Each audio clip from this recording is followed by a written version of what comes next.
Hello everyone, welcome to study wings education.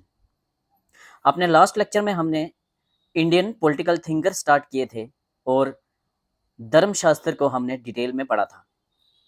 इस lecture में हम पढ़ेंगे अपना next Indian political thinker, that is Kautilya.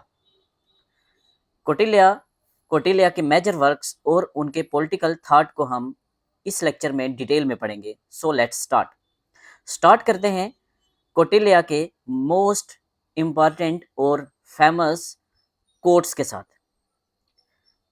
Kautilya कहते हैं कि education is best friend, education is the best friend and an educated person is respected everywhere. Education beats beauty and youth. Education इंसान का अगर सबसे कोई बेस्ट फ्रेंड है तो वो है एजुकेशन। एक एजुकेटेड पर्सन को हर जगह रिस्पेक्ट मिलती है। इवन एजुकेशन जो है वो ब्यूटी और यूथ को भी बीट कर देता है। तो ये कोट किसका है? ये कोट है कौटिल्य का।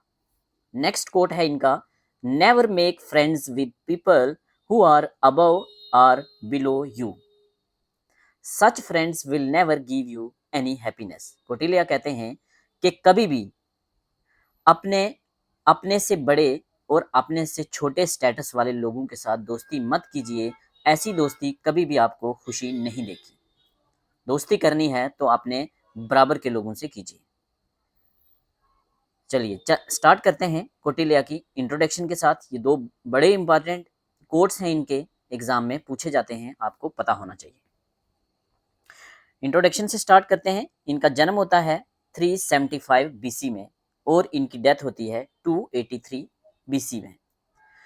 बीसी और एडी का कंसेप्ट मैंने ऑलरेडी आपको बता चुका हूं। क्या है ये कंसेप्ट? जैसे आज 2025 है, तो आज से 2025 साल पहले जीसस का जन्म होता है। जब जीसस का जन्म हुआ उसको हमने बोला एक एडी, मीन्स आज से कितने साल पहले जीसस का जन्म हुआ है? 2025। तो जीसस के जन्म से भी 375 साल पहले, 375 ईयर्स अगो कौटिल्य पैदा होते हैं। मीन्स आज के 2400 साल पहले की बात की जा रही है। कौटिल्य की डेथ होती है 283 बीसी में। ये डेट्स इंपॉर्टेंट हैं, है सच डेट्स नहीं पूछी जाती, बट ये पता होना चाहिए आपको कि कौटिल्य कब जिंदा थे? 4th century BC. 4th century BC में कौटिल्य जिंदा थे और ये क्वेश्चन यूजीसी नेट में पूछा गया है। ठीक है, कौटिल्य 375 बीसी में पैदा होते हैं, 283 में डेथ होती है। मीन्स 4th सेंचुरी बीसी में ये पैदा होते हैं और 3rd सेंचुरी बीसी में इनकी डेथ होती है। कौटिल्य को हम चाणक्य के नाम से जानते हैं। कौटिल्य को हम चाणक्य के नाम से जानते हैं। कौटिल्य का नाम चाणक्य क्यों पड़ा? क्योंकि ये बेटे थे चाणक्य। ये बेटे थे चाणक्य, इसलिए इनका नाम पड़ा चाणक्य। इनको कौटिल्य क्यों कहा जाता है? क्योंकि जो इनका गोत्र था वो था कुटिला।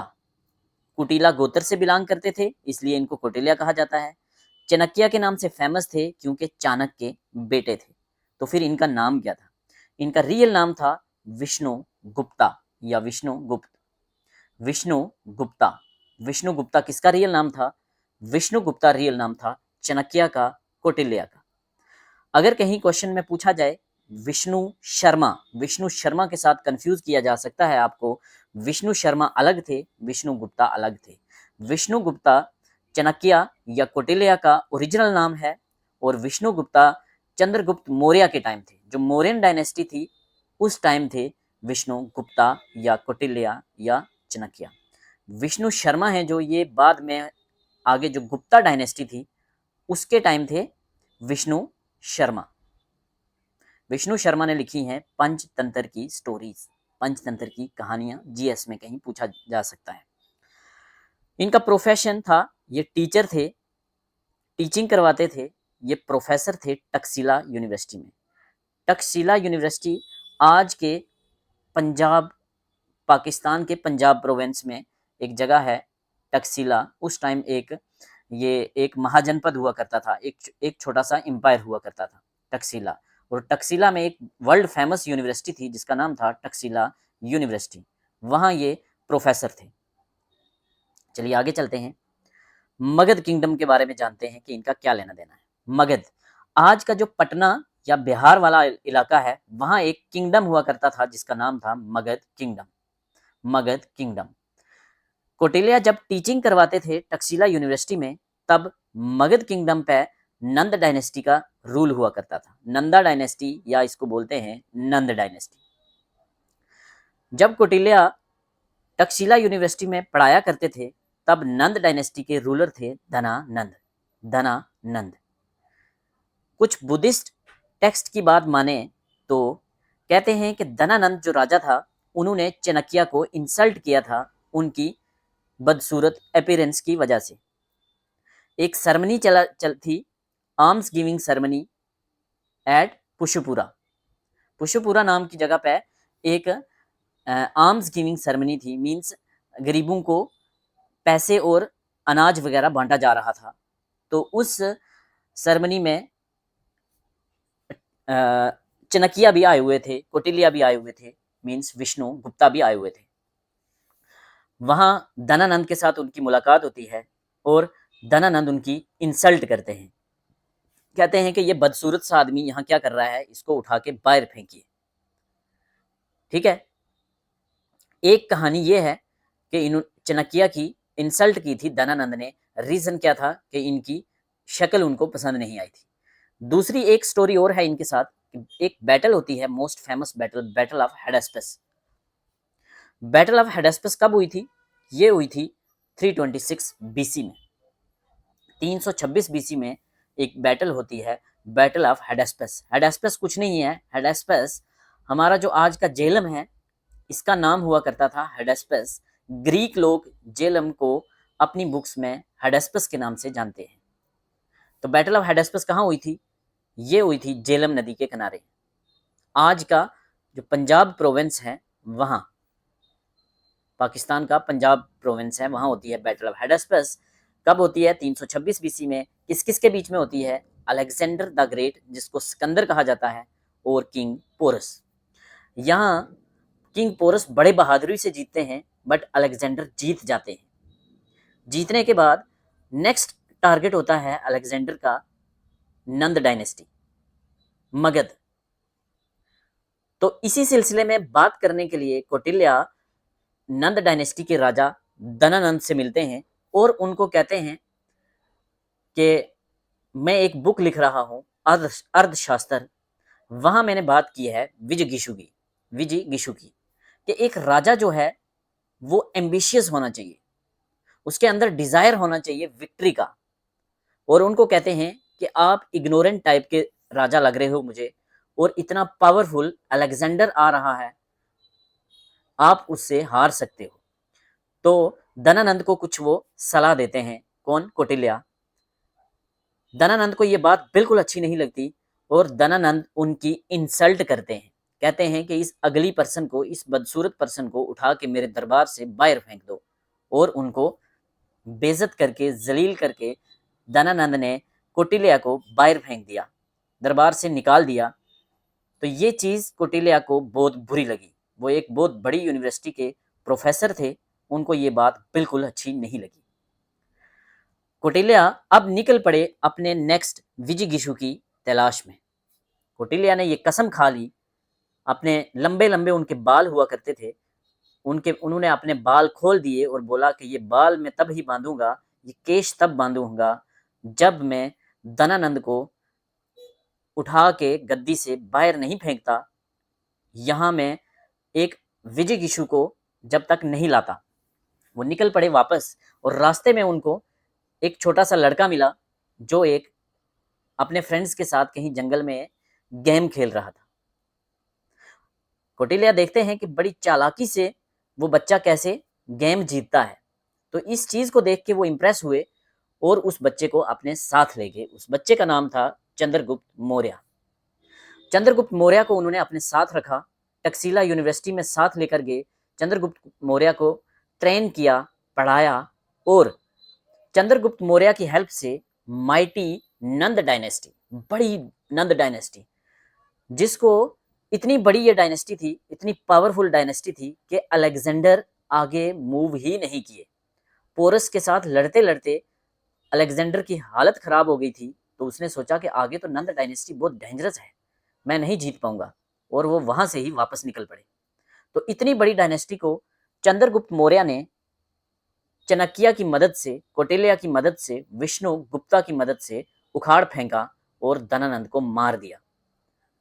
और नंद डायनेस्टी के बाद जो नेक्स्ट डायनेस्टी की शुरुआत होती है वो होती है मौर्यन डायनेस्टी। कहाँ? मगध में। मगध कहाँ है? आज का बिहार, पटना वाला एरिया।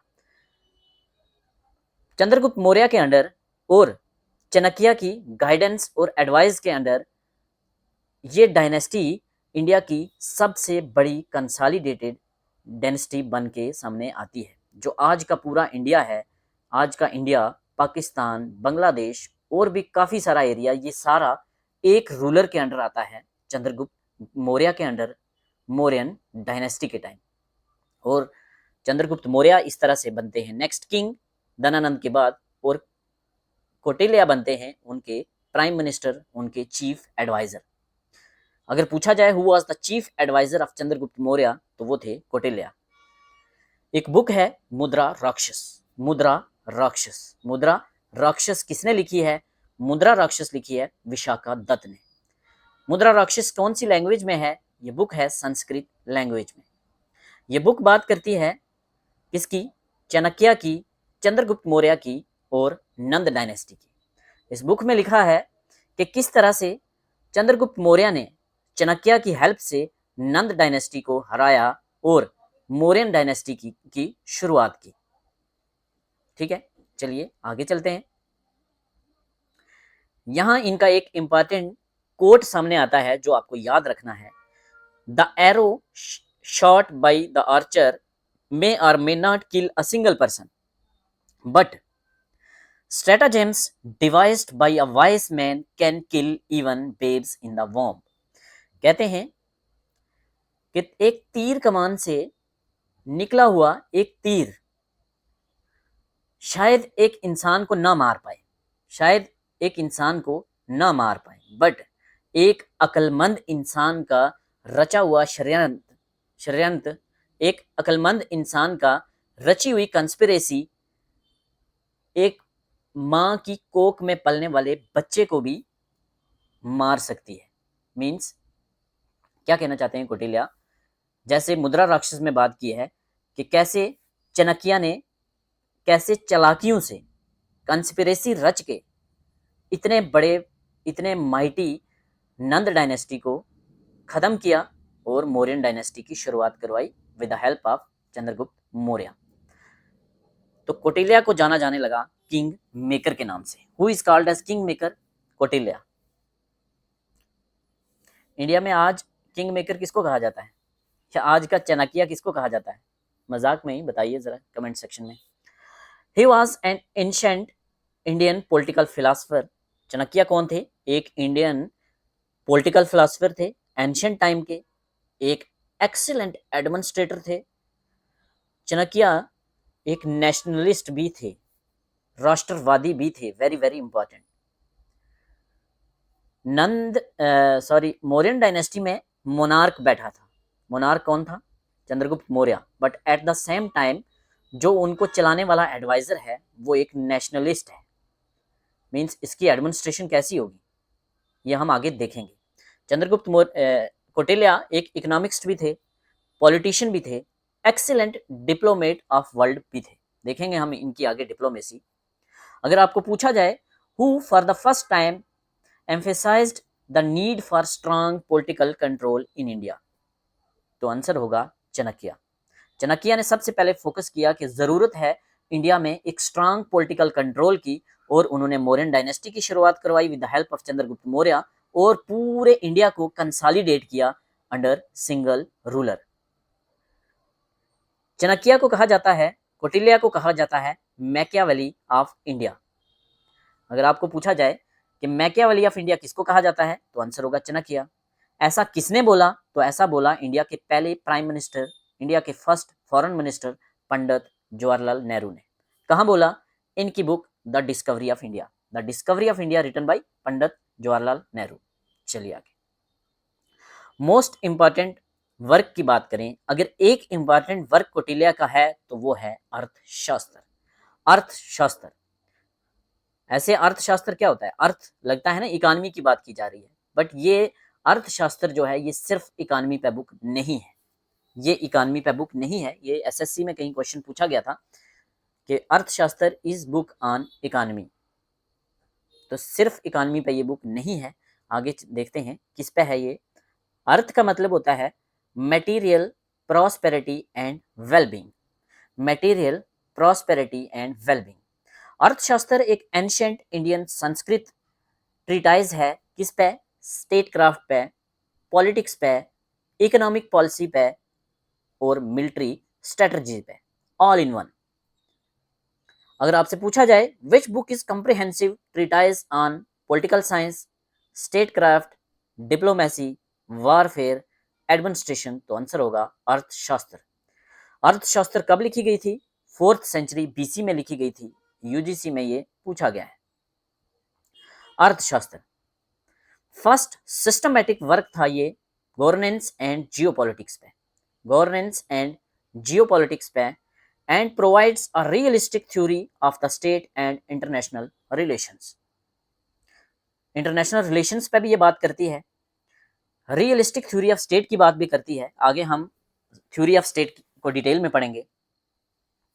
अर्थशास्त्र one of the earliest text on governance and strategy covering a broad spectrum including, ये गवर्नेंस पे और गवर्नेंस एंड स्ट्रेटजी पे बुक है, ये जियो पॉलिटिक्स पे बुक है, ये इंटरनेशनल रिलेशंस पे बुक है। इसमें और क्या है, ब्रॉड स्पेक्ट्रम ऑफ टॉपिक्स हैं, जैसे कि state organisation and administration, kingship and qualities of an ideal ruler, practical politics, ethics, moral order. Very important, practical politics की बात करती है, प्लेटो की तरह यूटोपियन पॉलिटिक्स या आइडियलिस्ट पॉलिटिक्स की बात नहीं करती, ये बात करती है रियलिस्ट पॉलिटिक्स की, प्रैक्टिकल पॉलिटिक्स की, एथिक्स पे, मॉरल ऑर्डर पे, डोमेस्टिक एंड फॉरेन पॉलिसी पे, वॉरफेयर एंड मिलिट्री स्ट्रेटजी पे, क्रिमिनोलॉजी, इंटेलिजेंस एंड स्पियोनाज। स्पियोनाज क्या होता है, एस्पियोनाज मीन्स जैसे सीक्रेट एजेंसियां होती हैं हमारी, आज के टाइम में रा है, आईबी है, एनआईए है, नेशनल इन्वेस्टिगेशन एजेंसी, सीबीआई है, ईडी है, इन्फोर्समेंट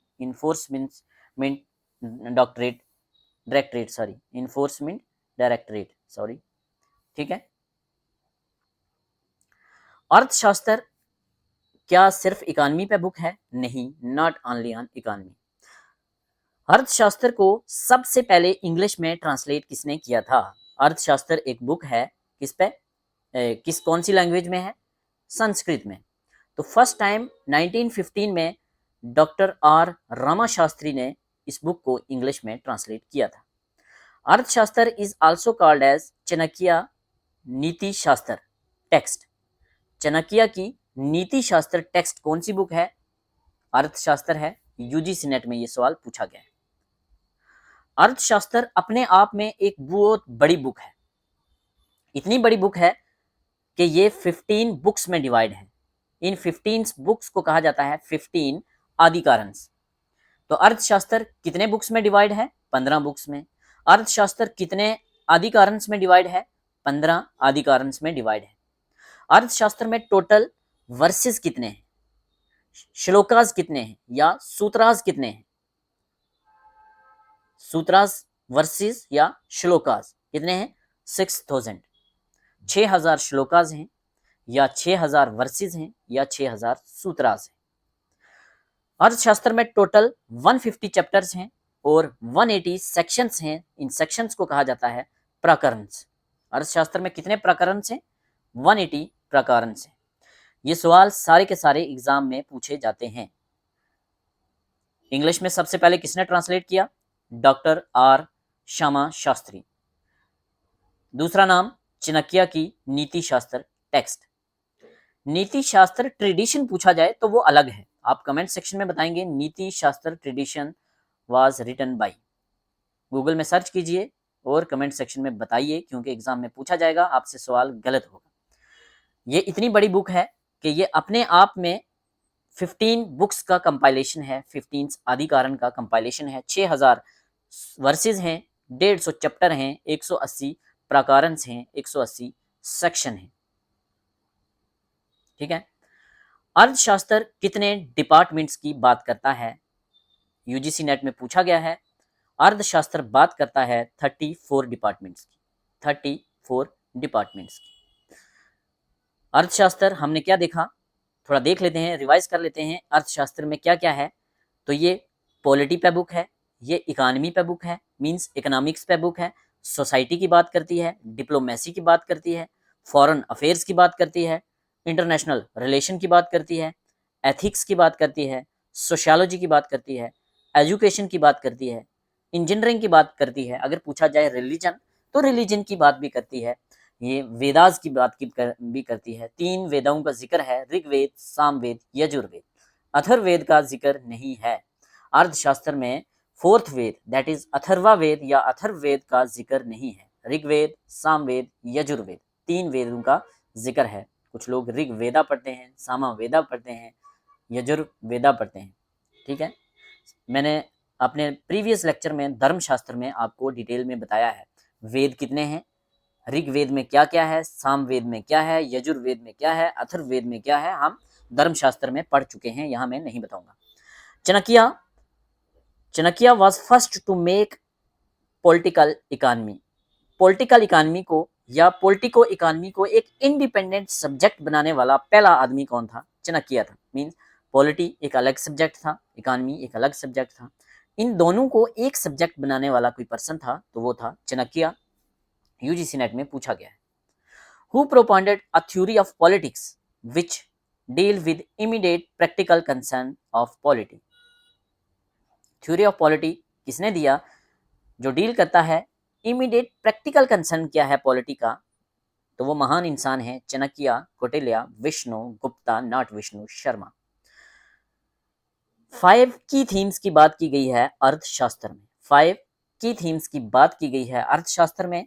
ये आपको रटने नहीं है, अंडरस्टैंड करने हैं, यहां से क्वेश्चन बनते हैं। कौन कौन से 5 की थीम है? मंडल theory of international relation, match करने के लिए भी आ सकता है। मंडल थ्योरी मैच होगी इंटरनेशनल रिलेशन के लिए, इंटरनेशनल रिलेशंस के साथ, या किसी कंट्री के साथ अगर हमने युद्ध करना है तो तब भी मंडल थ्योरी का रोल है। कैसे, हम आगे देखेंगे। मंडल थ्योरी नेक्स्ट है शतगुण्य। शद मीन्स 6, गुण्य मीन्स फोल्ड। शतगुण्य 6 फोल्ड पॉलिसी। शतगुण्य 6 फोल्ड पॉलिसी किसकी है? 6 फोल्ड पॉलिसी चाणक्य की। कहाँ मेंशन है? अर्थशास्त्र में। Intelligence and espionage means secret information, खुफिया एजेंसियां, जैसे आज क्या है, रा है, आईबी है, सीबीआई है। Economy and state control, law, justice and social order. ये 5 की थीम्स पे बात करती है ये बुक। रट्टा नहीं मारना, इनको आगे हम डिटेल में देखेंगे, क्वेश्चन अपने आप निकलेंगे।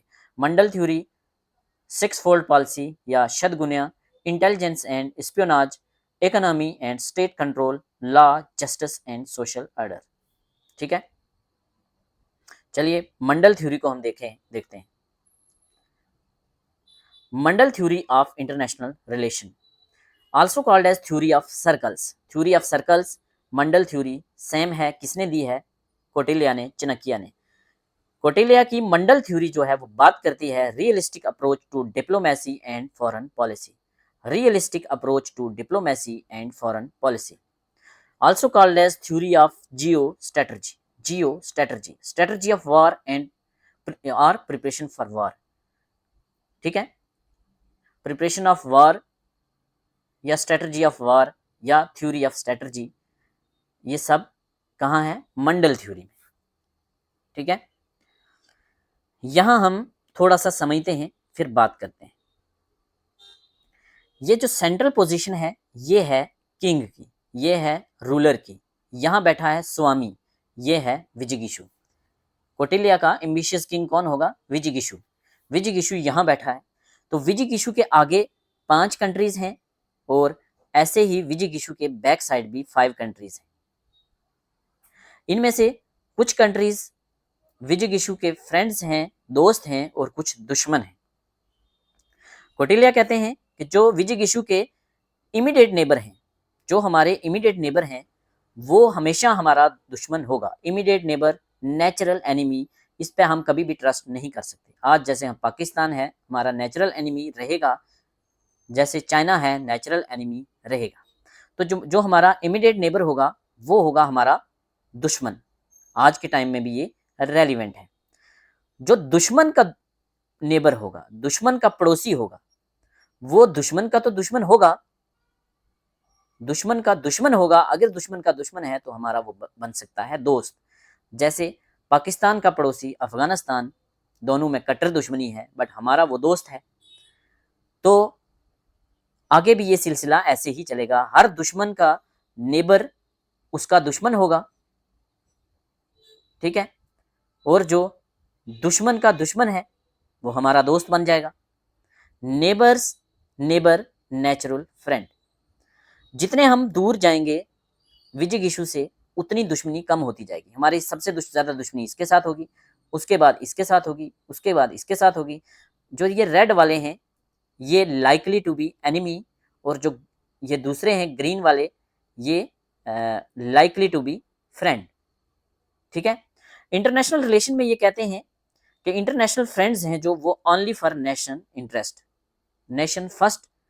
जितने भी नेशनल फ्रेंड्स हमारे बनते हैं वो सिर्फ और सिर्फ देश के इंटरेस्ट के लिए बनते हैं।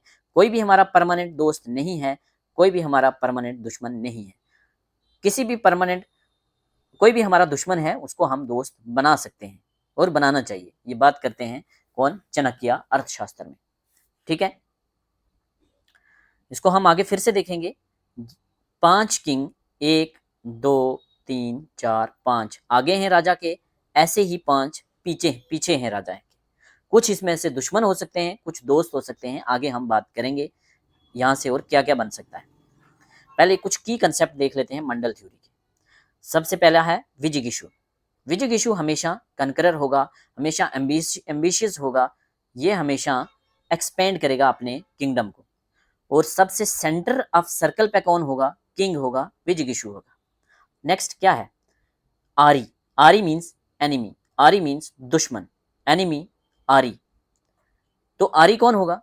जो हमारा इमीडिएट नेबर होगा उससे हमेशा हमें खतरा रहेगा, उसके इंटरेस्ट और हमारे इंटरेस्ट हमेशा कन्फ्लिक्ट करेंगे, और वो हमारा नेचुरल एनिमी रहेगा, हमारा इमीडिएट पड़ोसी आरी। फिर मित्र। मित्र मीन्स दोस्त, जिसके साथ हमारे रिलेशन फ्रेंडली होंगे, जिसके और हमारे इंटरेस्ट कॉमन होंगे। जो दुश्मन का पड़ोसी होगा वो रहेगा हमारा मित्र, हमारा दोस्त। आरी मित्र। आरी मित्र मीन, आरी क्या था? दुश्मन। तो दुश्मन का दोस्त, भाई दुश्मन का दोस्त है तो वो हमारा दोस्त तो बनेगा नहीं, वो हमारा भी दुश्मन ही रहेगा। जब भी हमने इंटरनेशनल रिलेशन बनाने हैं तो इन चीजों को देखना है। नेक्स्ट वेरी इंपॉर्टेंट, यहां से क्वेश्चन बनेगा। एक है मध्यम, एक है उदासीन। एक है मध्यम, एक है उदासीन। मध्यम क्या है? मध्यम है न्यूट्रल स्टेट, बफर स्टेट, दो बड़े स्टेट्स के बीच का छोटा स्टेट।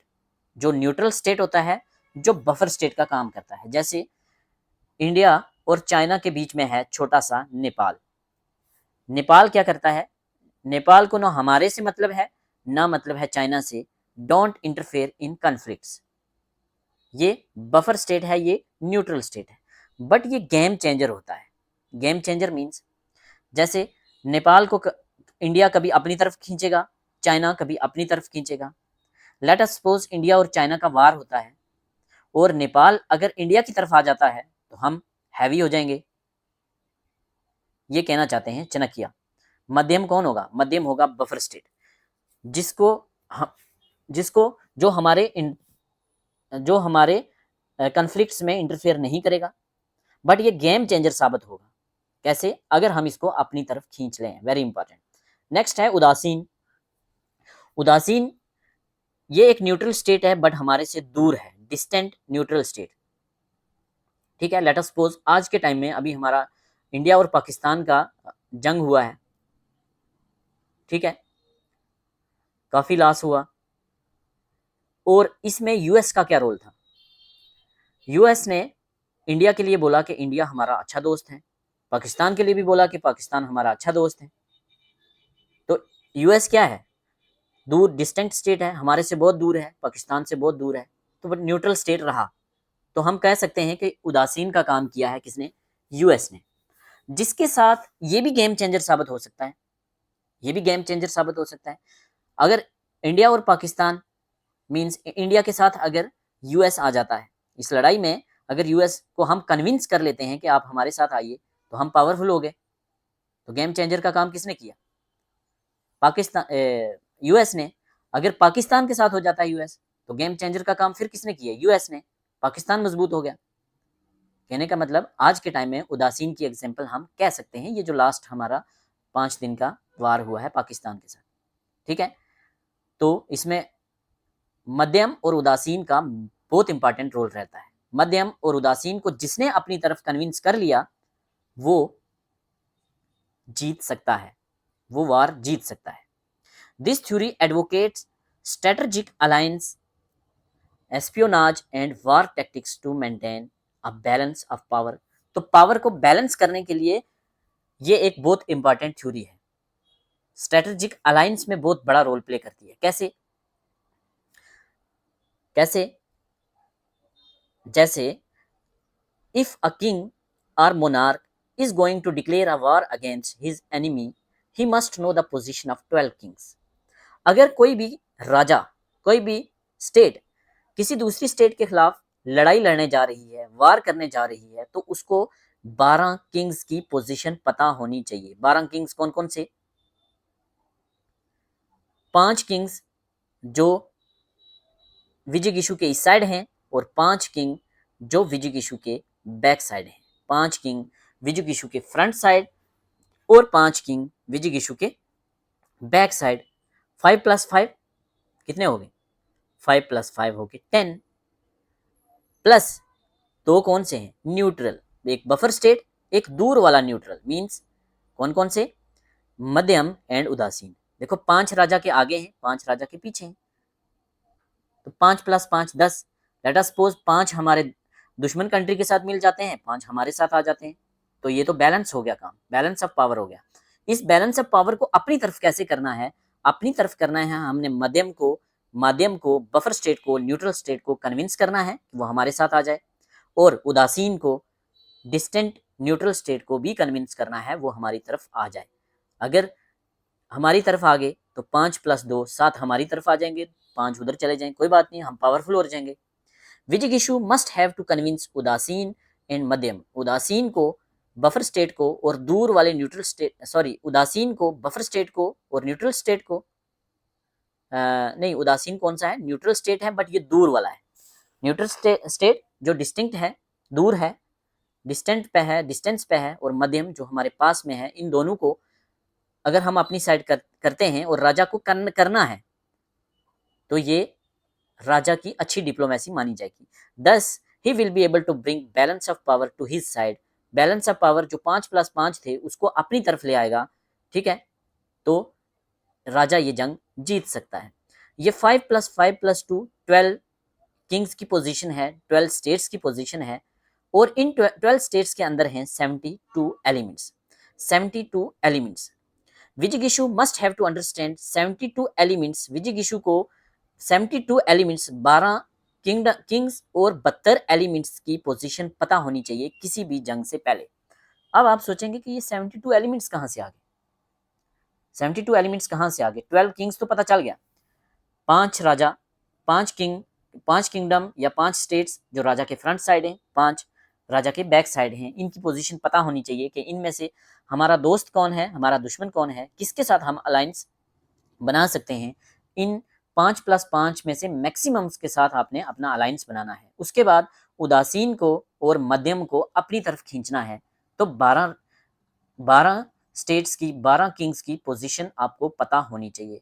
अब मैंने बोल दिया 12 किंग्स मीन्स 72 एलिमेंट्स की पोजीशन आपको पता होनी चाहिए, तभी उसके बाद ही आपने वार डिक्लेयर करना है। तो ये 72 एलिमेंट्स क्या है, इसको यहाँ ही रोकिए, सिर्फ आप याद रखिए 72 एलिमेंट्स। अभी कुछ टाइम के बाद पता चल जाएगा ये 72 एलिमेंट्स बने कैसे, आगे मैं डिस्कस करूंगा कहाँ, सप्तांग थ्योरी में ये क्लियर करूंगा, सप्तांग थ्योरी में।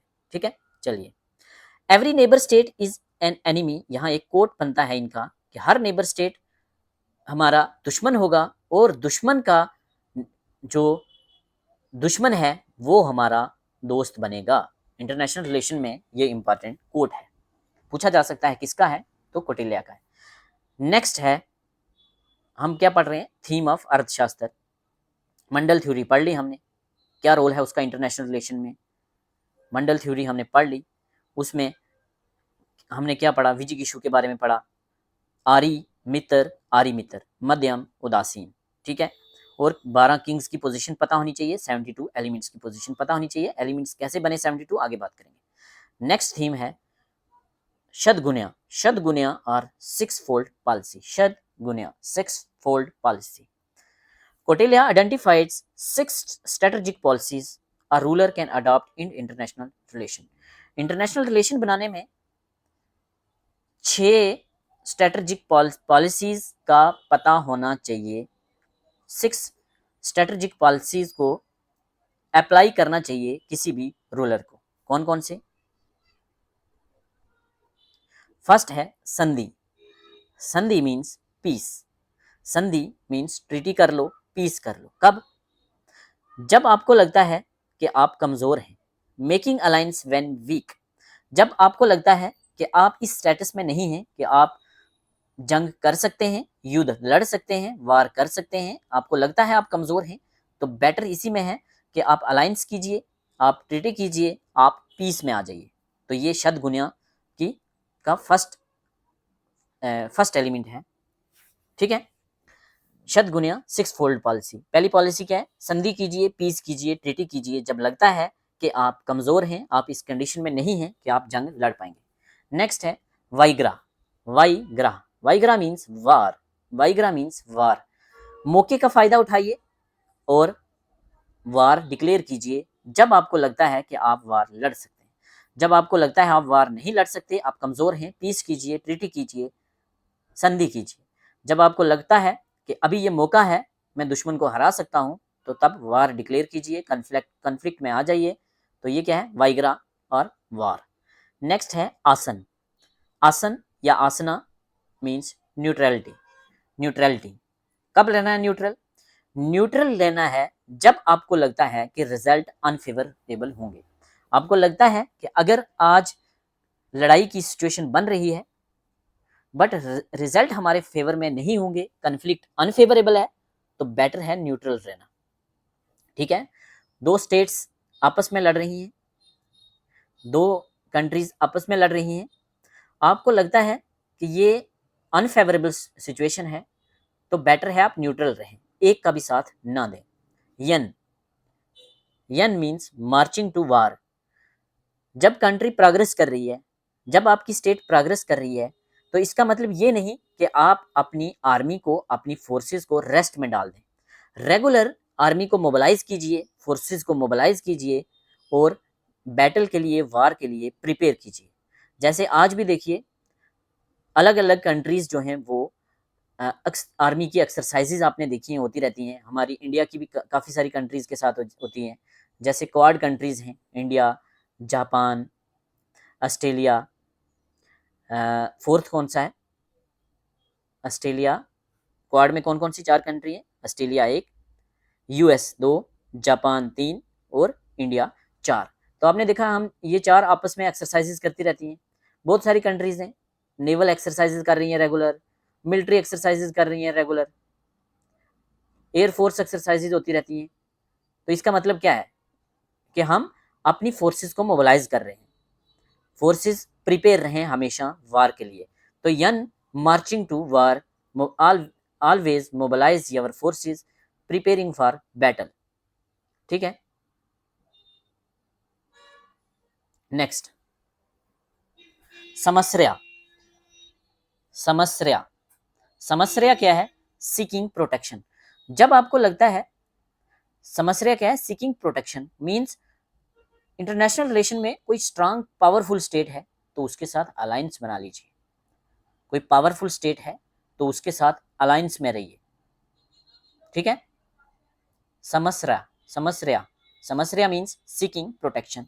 नेक्स्ट क्या है, द्वैध भाव, द्विवेद, द्विवेद, द्विवेद मीन्स ड्यूल, द्वैध भाव, BHAVA, भाव, ए साइलेंट रहता है मोस्टली, आपने देखा है जो एंशियंट टर्मिनोलॉजी है उनमें ए मोस्टली साइलेंट रहता है। जैसे चंद्रगुप्त, गुप्ता का गुप्त पढ़ते हैं तो आप पढ़ भी सकते हैं, द्विवेद बावा भी पढ़ सकते हैं, बट द्विवेद भाव, द्विवेद भाव मीन्स ड्यूल पॉलिसी।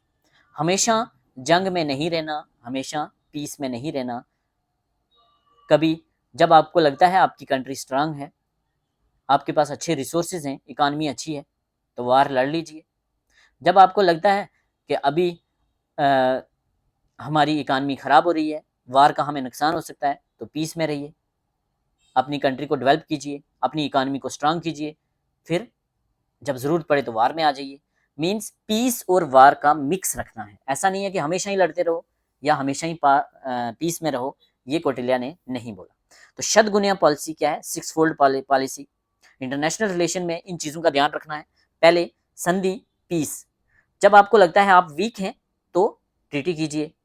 जब आपको लगता है कि अभी मैं इस कंडीशन में हूं कि मैं जीत सकता हूं, मौके का फ़ायदा उठाइए तो वार लड़ लीजिए। जब आपको लगता है कि कन्फ्लिक्ट अनफेवरेबल है, दो कंट्रीज आपस में लड़ रही हैं, तो आप न्यूट्रल लीजिए, आसन। अपनी फोर्सेस को हमेशा मोबिलाइज कीजिए, प्रिपेयर कीजिए बैटल के लिए, यन, मार्चिंग टू वार। और समस्या, सीकिंग प्रोटेक्शन। जो स्ट्रांग पावरफुल कंट्रीज हैं उनके साथ अलायंस बनाइए। और द्विवेद भाव, द्विवेद भाव, ड्यूल पॉलिसी। हमेशा जंग में नहीं रहना, हमेशा पीस में नहीं रहना, मिक्स रहना है। चलिए तीसरा, क्या तीसरा, थर्ड की थीम है इंटेलिजेंस एंड एस्पियोनाज। इंटेलिजेंस पे और स्पियोनाज पे क्या बोला है अर्थशास्त्र में कौटिल्या ने। Kautilya places great emphasis on intelligence gathering and espionage. Hidden way से मैक्सिमम इंफॉर्मेशन गैदर कीजिए, अपनी सीक्रेट एजेंसियों को एक्टिवेट रखिए। उसने चार तरह की कैटेगरीज में डिवाइड किया है इंटेलिजेंस सिस्टम को। He classified spies into various categories. Spies means जासूस, ठीक है, हिडन एजेंट।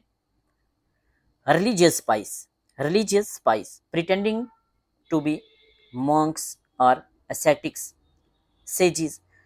कहने का मतलब कि आप अपने जासूस छोड़ जाइए, दुश्मन की टेरिटरी में अपने जासूस भेजिए, मॉन्क्स की फॉर्म में, साधु संत की फॉर्म में।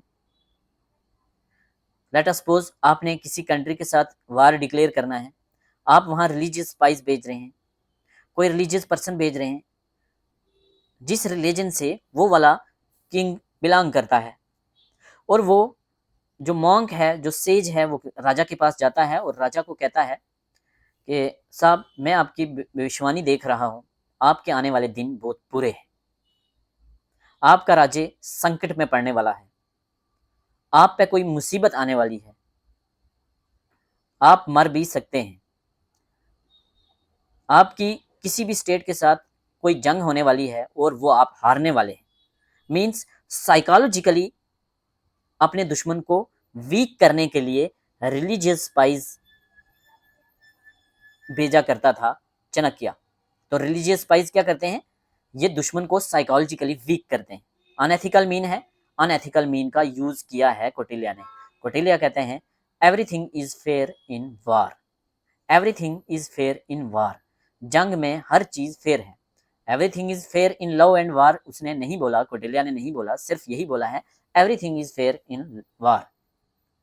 जंग एंड पे हमें जीतनी है, कैसे भी करो, आप कंस्पिरेसी रचो, आप सीधे तरीके से जीत, हाँ, लड़ो, कैसे भी करके लड़ो, मैटर करती है जीत।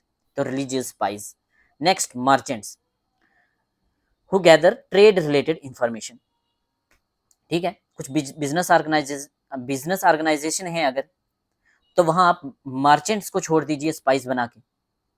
मर्चेंट मीन्स जो बिजनेस कर रहे हैं, तो बहुत सारे लोग, बहुत सारे मार्चेंट हैं, बिजनेस करते हैं, उनमें से कुछ मार्चेंट हैं जो कौटिल्य के या चंद्रगुप्त मौर्य के स्पाइज हैं, वहां से इंफॉर्मेशन लेके आ रहे हैं। Secret agents planted in enemy court, किसी भी दुश्मन के कोर्ट में आप सीक्रेट एजेंट छोड़ दीजिए जो उसकी इंफॉर्मेशन आपको दे रहे हों। मीन्स वो एम्प्लॉय तो उसके हैं, एम्प्लॉय तो आपके दुश्मन के हैं, बट आपके साथ बिके हुए हैं। Secret agents, religious spice, merchant. Next very very important, क्या है ये? आसिन्स, आसिन्स एंड सबर्टर, आसिन्स एंड सबर्टर। आसिन्स एंड सबर्टर क्या है? बहुत इंपॉर्टेंट है, क्वेश्चन पूछा जा सकता है।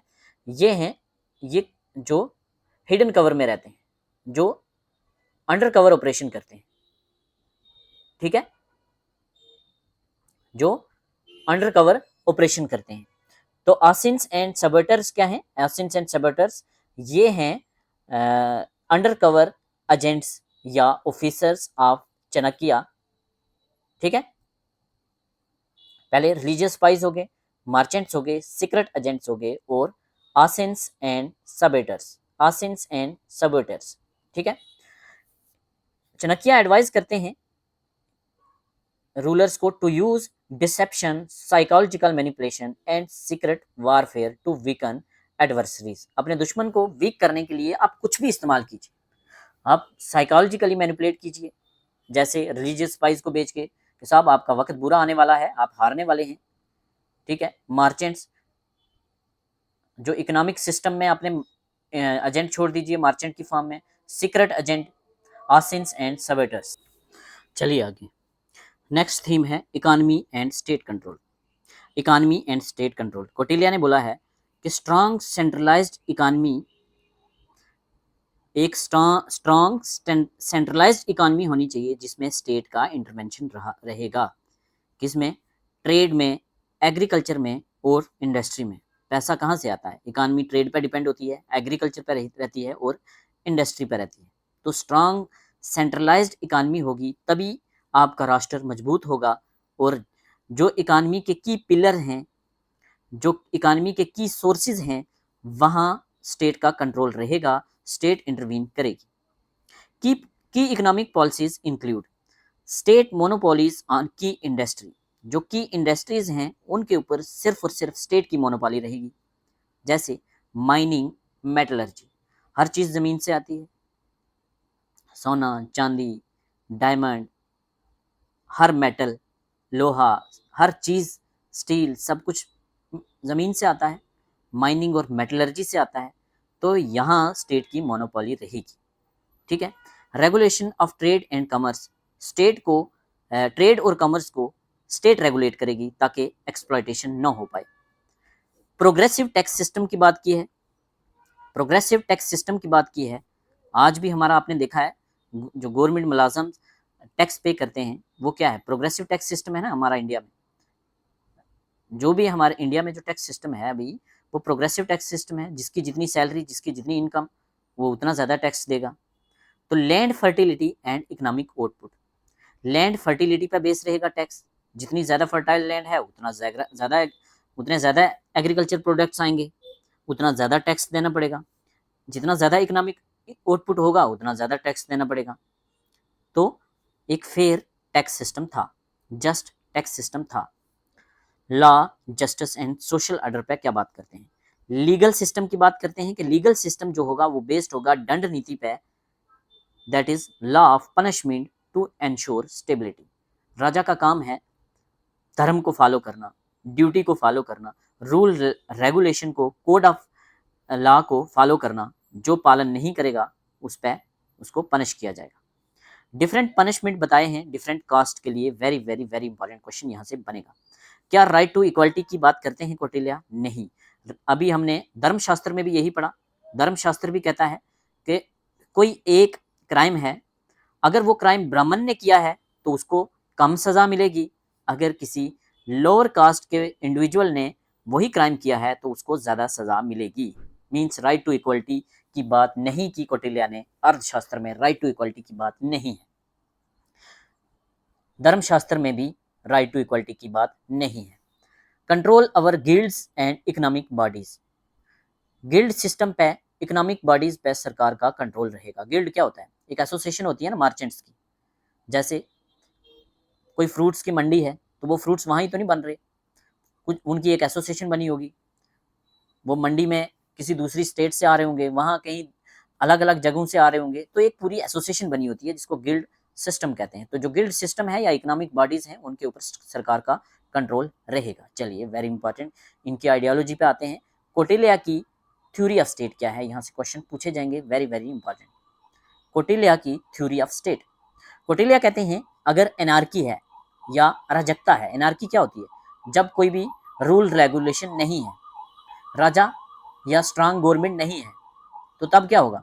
तब उस कंडीशन को एनार्की कहते हैं, अराजकता होगी, केओस होगा, हर कोई सफर कर रहा होगा, एक्सप्लॉयटेशन हो रहा होगा हर किसी का। तो कौटिल्य अर्थशास्त्र में इंट्रोड्यूस करते हैं कंसेप्ट ऑफ मत्स्य न्याय। मत्स्य क्या होती है? फिश, मत्स्य न्याय, लॉ ऑफ फिश। ठीक है, अगर एक लॉ लेस सिचुएशन होगी तो क्या होगा? बड़ी मछली हमेशा छोटी मछली को खा जाएगी, पावरफुल लोग कमजोर लोगों पे हैवी रहेंगे, पावरफुल लोग कमजोर लोगों को एक्सप्लॉइट करेंगे, कमजोर लोग तो जी नहीं पाएंगे। इसलिए वो कहते हैं कि एक स्ट्रांग और कैपेबल रूलर होना बहुत जरूरी है, अदरवाइज कन्फ्लिक्ट रहेंगे, इकोनॉमिक सिस्टम कोलैप्स हो जाएगा, सोसाइटी कोलैप्स हो जाएगी। ठीक है, इसलिए कौटिल्य क्या कहते हैं? कौटिल्य कहते हैं एक वेल ऑर्गेनाइज्ड स्टेट होनी चाहिए जिसको एक स्ट्रांग रूलर गवर्न करे, जिसको एक स्ट्रांग रूलर चलाए।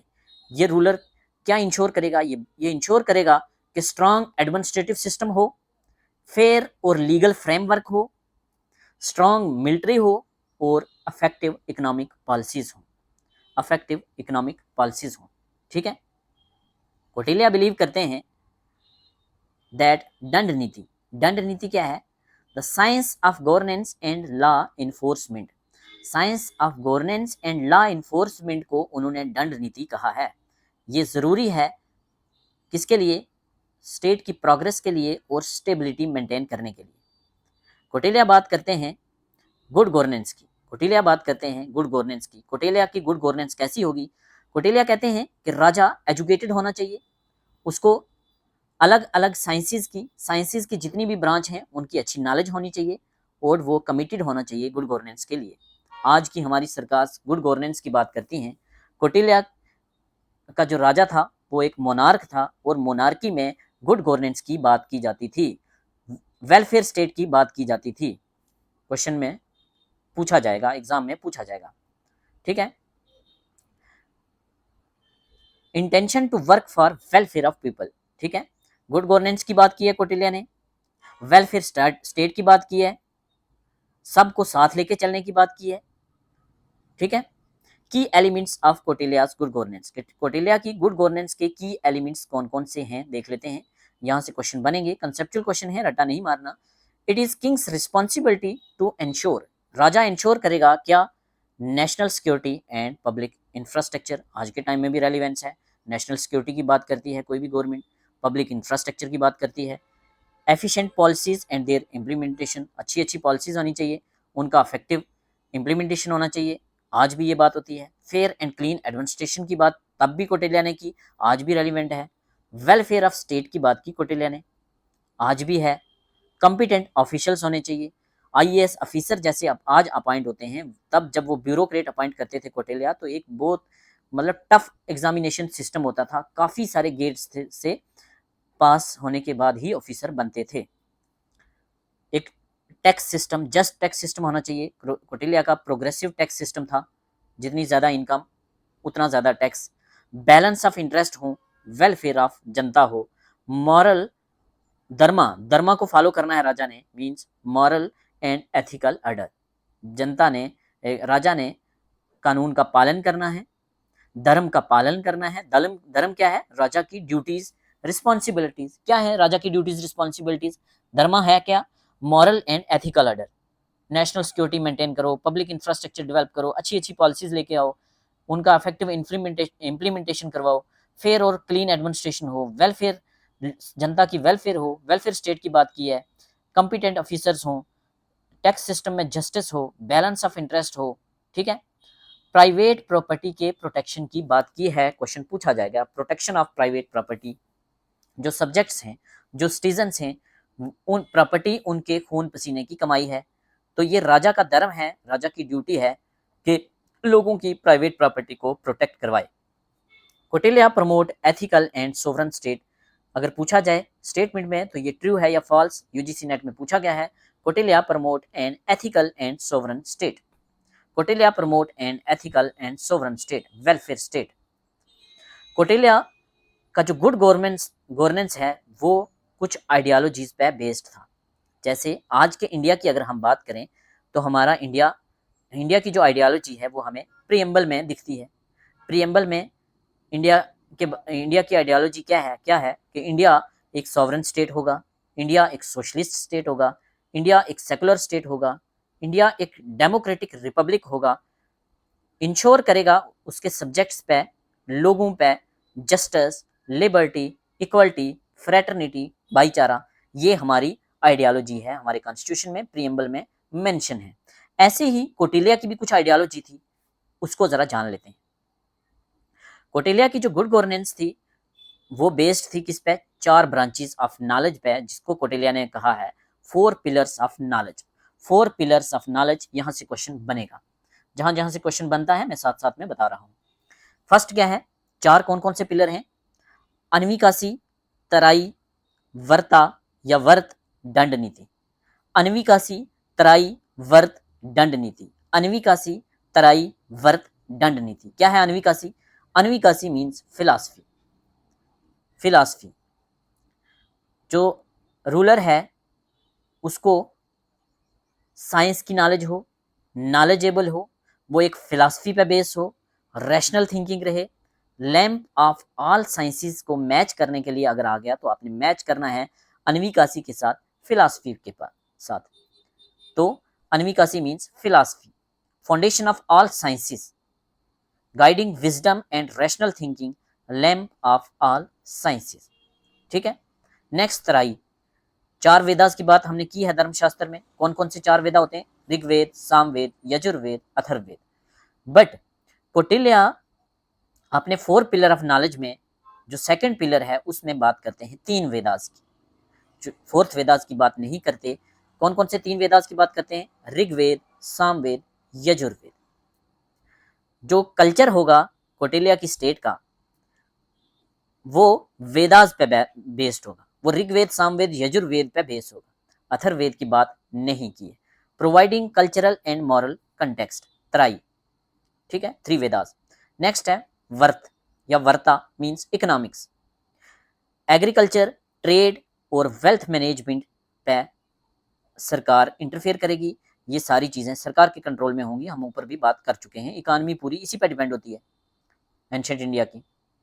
दंड नीति, political science and governance. Political science and governance को बोला है दंड नीति। इसका काम क्या होगा? लॉ को इन्फोर्स करो, लॉ एंड ऑर्डर मेंटेन करो। स्टेट क्राफ्ट, अगर लॉ एंड ऑर्डर मेंटेन नहीं हो रहा, जो कानून का पालन नहीं हो रहा, उनको मिलेगा दंड, उनको मिलेगी पनिशमेंट। तो कौटिल्य के 4 पिलर ऑफ नॉलेज आपको पता होने चाहिए। कौन कौन से? अन्विकासी, philosophy, lamp of all sciences, तराई, 3 वेदास की नॉलेज और इसी पे कल्चर बेस होगा। वर्थ means economy, agriculture, trade, wealth management, जहां से इनकम आती है, जहां से भी इकोनॉमी आती है, इनकम आती है, पैसा आता है, वो स्टेट कंट्रोल करेगा। दंड नीति, लॉ एंड ऑर्डर मेंटेन रहेगा। पॉलिटिकल साइंस एंड गवर्नेंस, दंड नीति, अगर कोई कानून का पालन नहीं करेगा तो उसको मिलेगी पनिशमेंट। ठीक है, 4 पिलर पता होने चाहिए। Philosophy, 3 Veda, economics, political science and governance, अन्विकासी, तराई, वर्त, दंड नीति। ये थोड़ी टर्म्स याद नहीं होती, इसलिए मैं आपको बार बार बोल रहा हूं। अगर कोई बोर हो रहा हो तो वो फास्ट करके देख सकता है, फिर भी बोर हो रहा हो तो वो सिर्फ नोट से पढ़ सकता है। Kautilya rejected the divine origin of kingship. धर्मशास्त्र में हमने क्या पढ़ा है? धर्मशास्त्र बात करता है डिवाइन ओरिजिन ऑफ किंगशिप। आप मुझे कमेंट सेक्शन में बताएंगे state is March of God on earth, ये कौन से वेस्टर्न पॉलिटिकल थिंकर ने बोला है? मुझे हर किसी का आंसर आना चाहिए कमेंट सेक्शन में, इससे मुझे मोटिवेशन मिलती है और मैं रेगुलर लेक्चर लेके आऊँगा। आप लोग कमेंट सेक्शन में पार्टिसिपेट नहीं करते, लेक्चर को लाइक नहीं करते, शेयर नहीं करते, और फिर कमेंट सेक्शन, फिर आप व्हाट्सएप पे पर्सनल मैसेज करते हैं, सर लेक्चर लेके आइए, लेक्चर लेके आइए, तो ऐसे काम नहीं चलेगा भाई, ठीक है। क्या कौटिल्य ने डिवाइन ओरिजिन ऑफ किंगशिप को सपोर्ट किया है? नहीं, डिवाइन ओरिजिन ऑफ किंगशिप को सपोर्ट नहीं किया। Very very important. कौटिल्य कहते हैं कि एक मोनार्की, एक जो मोनार्क है उसको ह्यूमन इंस्टीट्यूशन बताया है, जो राजा है वो हमारी तरह है। धर्मशास्त्र में राजा को क्या बोला गया है? राजा जो है वो भगवान का बेटा है, ब्रह्मा का बेटा है, गॉड के इक्विवेलेंट बोला गया है, उसकी हर बात जनता को माननी है धर्मशास्त्र में। बट यहाँ ऐसा नहीं है। कौटिल्य कहते हैं, कौटिल्य डिवाइन ऑफ ओरिजिन को रिजेक्ट करते हैं, डिवाइन ओरिजिन ऑफ किंगशिप को रिजेक्ट करते हैं। मोनार्क को कहते हैं कि एक हमारी तरह, आपकी तरह आम इंसान है, ठीक है, ये कोई डिवाइन फिगर नहीं है। इनफैक्ट ये जनता का नौकर है, राजा जनता का नौकर है, सर्वेंट है, और राजा की रिस्पॉन्सिबिलिटी है धर्म को फॉलो करना, मॉरल ऑर्डर को फॉलो करना, अपनी ड्यूटीज का पालन करना। राजा की क्या ड्यूटीज है? हाँ, राजा की ड्यूटीज क्या है? क्षत्रिय धर्म और लोगों को प्रोटेक्ट करना, ensuring well being of the society, ठीक है। It described king's role as a protector and nurture of his subject. ये जनता का प्रोटेक्टर है, जनता का नर्चर है। Very very important. वो कहते हैं in the happiness of the people lies the happiness of king. जनता खुश तो राजा खुश।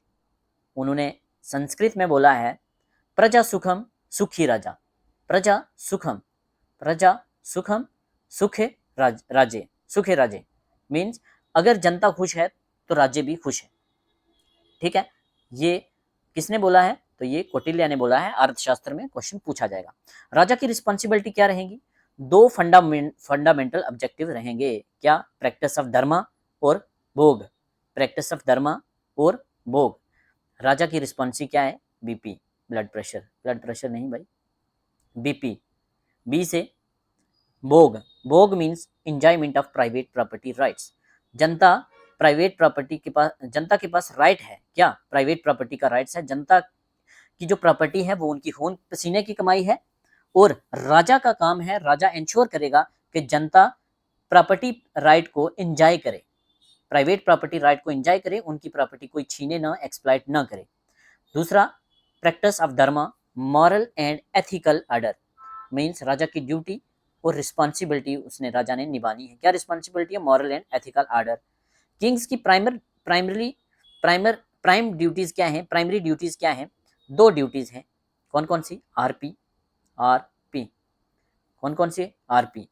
ऑब्जेक्टिव कौन से? दो, बीपी, भोग एंड प्रैक्टिस ऑफ धर्मा, भोग and practice of Dharma.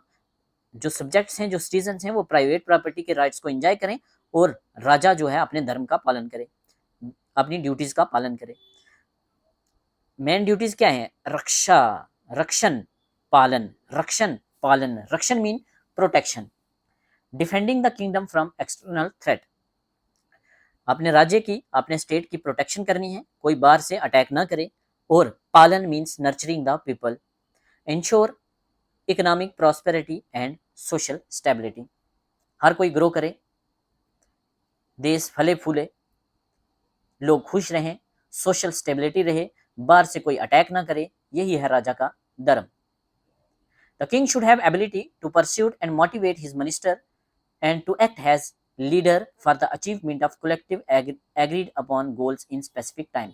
Raja ensure करे, मोटिवेट करे, परस्यूड करे, कन्विंस करे मिनिस्टर्स को, ताकि जो गोल हैं वो कलेक्टिवली स्पेसिफिक टाइम पे पूरे किए जाएं। चलिए, the king drives power from 3 sources. राजा को 3 सोर्सेज से पावर मिलती है। इंपॉर्टेंट है क्वेश्चन, बनेगा क्वेश्चन। प्रभु शक्ति, राजा 3 सोर्सेज से शक्ति लेता है। प्रभु शक्ति, पीएमयू, प्रभु शक्ति, मंत्र शक्ति एंड उत्स शक्ति, उत्साह शक्ति या उत्स शक्ति। प्रभु शक्ति means military and economic power. Strong army है और ट्रेजरी भरी हुई है, तो क्या है? प्रभु शक्ति। Strength of army and treasury, strength of army and treasury, military and economic power, इसको क्या कहते हैं? ये है प्रभु शक्ति। तो राजा की जो प्रभु शक्ति है किससे आती है? उसकी आर्मी से और उसकी ट्रेजरी से। प्रभु शक्ति कहाँ से आती है? आर्मी से, स्ट्रांग मिलिट्री है अगर, स्ट्रांग फोर्सेस हैं अगर, और ट्रेजरी फुल है तो प्रभु शक्ति। मंत्र शक्ति मिनिस्ट्रियल एडवाइस, मंत्र मीन्स मंत्री है, मंत्र शक्ति मिनिस्ट्रियल एडवाइस। नॉलेजेबल एडवाइजर होने चाहिए, इंटेलिजेंट एडवाइजर होने चाहिए, मिनिस्टर जो उसको एडवाइस कर रहे हैं वो नॉलेजेबल हों, ठीक है, मंत्र शक्ति। उत्साह शक्ति charisma and personal ability, charisma and personal ability, राजा की अपनी पर्सनैलिटी भी अच्छी होनी चाहिए, राजा एक करिश्मेटिक होना चाहिए, राजा का अपना एक करिश्मा होना चाहिए, एक पर्सनल एबिलिटी होनी चाहिए। Kings personal leadership and vision, जैसे आज नरेंद्र मोदी हैं, ऑपरेशन सिंदूर हुआ तो उनके फोटोज आपने देखे होंगे कैसे लीड कर रहे हैं। ऑपरेशन सिंदूर का नाम जो ऑपरेशन सिंदूर है वो नरेंद्र मोदी खुद रख रहे हैं। तो नरेंद्र मोदी का एक अपना करिश्मा है जो उनको क्या देता है, उत्साह शक्ति देता है। नरेंद्र मोदी की आर्मी मजबूत है, स्ट्रांग है, ट्रेजरी पैसा, इकानमी दुनिया की 4th लार्जेस्ट इकानमी है, प्रभु शक्ति, ठीक है, अच्छे अच्छे इंटेलिजेंट मिनिस्टर हैं, तो मंत्र शक्ति। चलिए सप्तांग थ्योरी, नेक्स्ट क्या है, सप्तांग थ्योरी। सप्त मीन्स 7, अंग मीन्स पार्ट, 7 एलिमेंट्स हैं स्टेट के, 7 एलिमेंट्स हैं स्टेट के। कौटिल्य की सप्तांग थ्योरी जिसको कहा जाता है डॉक्ट्राइन ऑफ 7 प्रकृतिस, प्रकृतिस, डॉक्ट्राइन ऑफ 7 प्रकृतिस, डॉक्ट्राइन ऑफ 7 प्रकृतिस किसने दिया, कौटिल्य ने। सप्तांग थ्योरी डॉक्ट्राइन ऑफ 7 प्रकृतिस क्या है ये कहते हैं कि स्टेट के एसेंशियल एलिमेंट हैं 7, कौन कौन से, एक तो राजा खुद है, 6 और एलिमेंट है। रूलर, जो रूलर होगा, जो राजा होगा वो सोल होगा स्टेट का, और उसके साथ 6 एलिमेंट जो होंगे वो उसकी बॉडी बनाएंगे। तो स्टेट किस चीज से मिलके बनी है, स्टेट मिलके बनी है 7 एलिमेंट्स हैं। कौन कौन से एलिमेंट्स हैं 7 स्टेट के, ये देख लेते हैं हम। सप्तांग, सबसे पहले है एक राजा, सबसे पहले है राजा जिसको हम कहते हैं स्वामी, जिसको कहते हैं किंग, और जो कौटिल्य के केस में है विजिगिशु, विजिगिशु किंग, स्वामी, मोनार्क, ये कौन है, ये राजा है।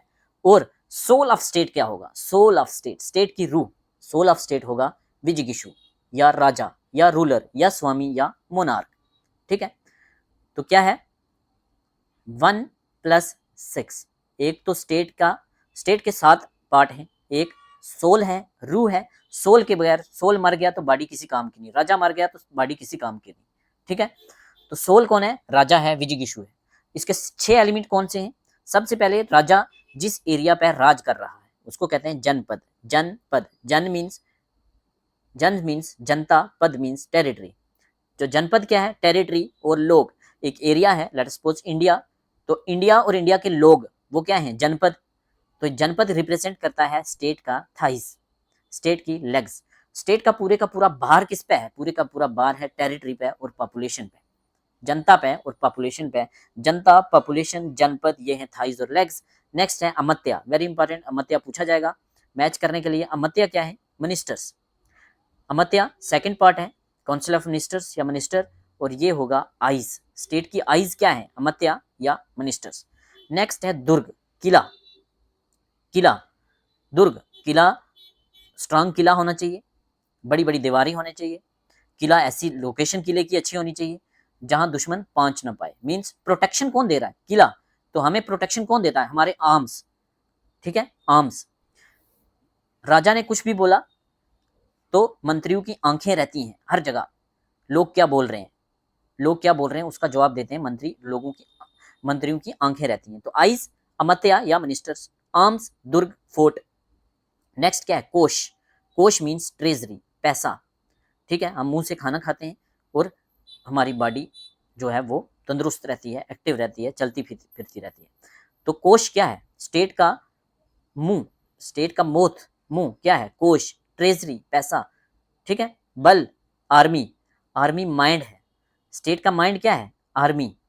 नेक्स्ट मित्र, इंटरनेशनल रिलेशन में कुछ मित्र हैं, कुछ अलाई हैं, कुछ दोस्त हैं जो कि स्टेट का कान है, जो कि स्टेट के कान है, ठीक है।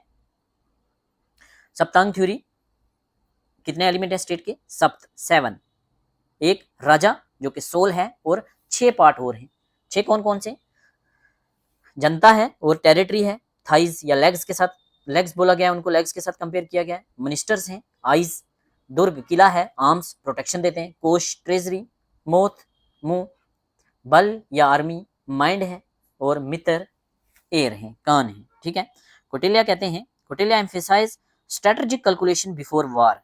कोटिल्या ने बात की है किसी भी जंग से पहले, लड़ाई से पहले 72 एलिमेंट्स की पोजीशन पता होनी चाहिए।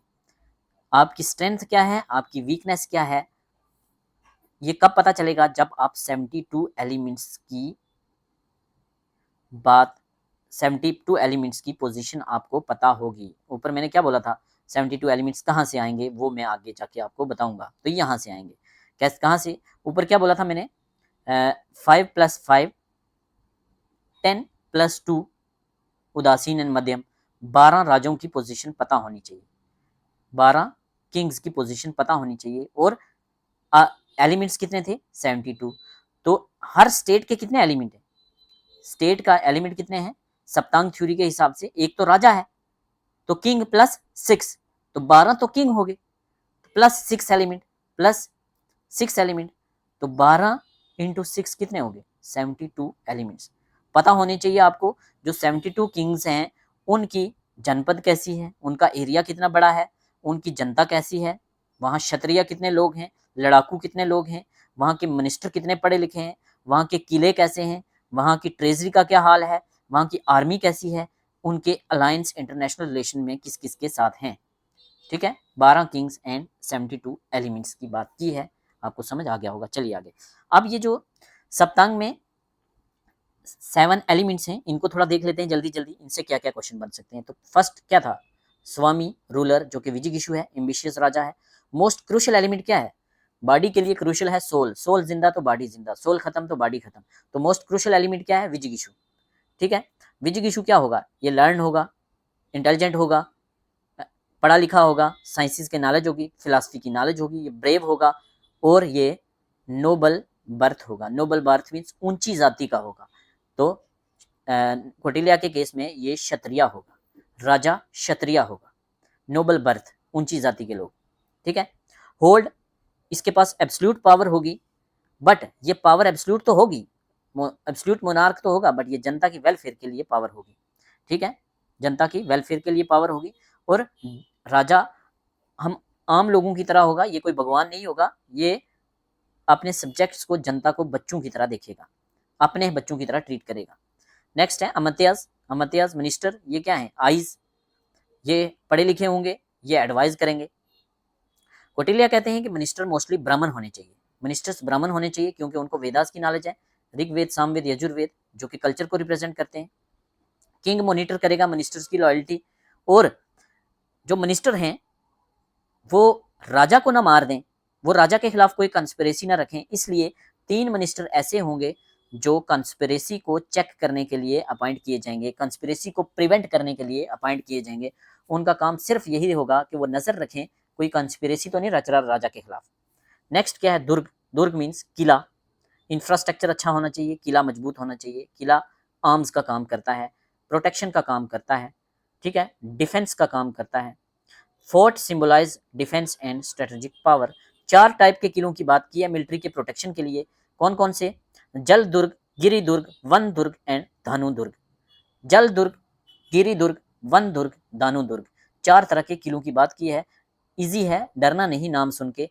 जल, जल क्या होता है, पानी, वाटर दुर्ग, किला ऐसा हो, ये किला है, इधर भी दरिया जा रहा हो, इधर भी दरिया जा रहे हो, इधर भी दरिया जा रहे हो, इधर भी दरिया जा रहे हो, मीन्स अगर आप पे कोई अटैक करे तो वो दरिया को, पानी को क्रॉस ना कर पाए। लेट अस सपोज इस साइड सी है, इधर कोई दरिया है, तो किला जो है वो 4 साइड से, अगर पानी से सराउंडेड है, वाटर बॉडी से सराउंडेड है, ठीक है, तो वो क्या है, वो है वाटर दुर्ग, जल दुर्ग। नेक्स्ट है गिरी दुर्ग, गिरी का मतलब होता है हिल, पहाड़ी, तो हिल फोर्ट। अगर किला ऊंची जगह पे है, एलिवेटेड टेराइन पे है, तो गिरी दुर्ग। एलिवेटेड पे, जब दुश्मन आएगा तो आप दुश्मन पे वार करोगे, आपको दुश्मन दिख जाएगा, दुश्मन आप पे अटैक नहीं कर पाएगा। वन दुर्ग, अगर जंगल में है तो घने जंगलों में किला होना चाहिए, छुपा हुआ डेंस फॉरेस्ट में, जहां दुश्मन जल्दी ना पहुंच पाए।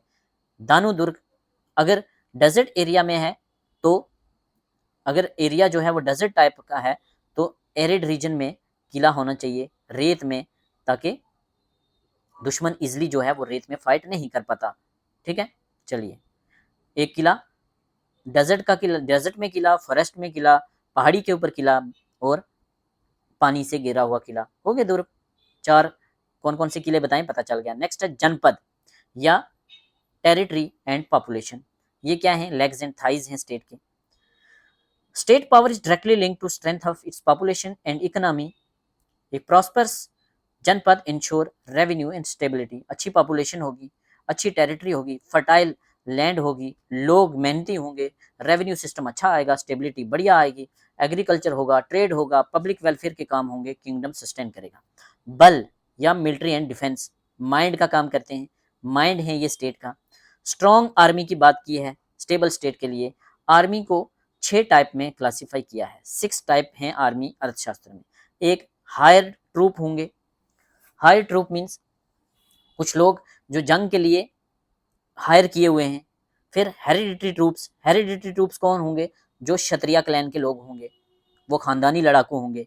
गिल्ड सोल्जर, जो गिल्ड्स बिजनेस की एसोसिएशंस हैं उनमें कुछ सोल्जर होंगे। Fighting groups with in the economic guild.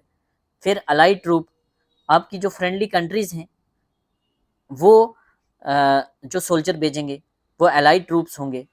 फिर एनिमी ट्रूप्स, एनिमी ट्रूप्स कौन से होंगे, आपने किसी कंट्री को हरा दिया है तो उसकी जो फोर्सेस हैं वो अब आपकी फोर्सेस हैं, उनको एनिमी ट्रूप्स कहेंगे। और ट्राइबल फोर्सेस, ट्राइबल्स जो जंगली लोग हैं, जो नोमैड लोग हैं, जो वाइल्ड लोग हैं, वो बड़े लड़ाकू होते हैं। ठीक है, चलिए आगे। कोष, ट्रेजरी, मुंह का काम करता है।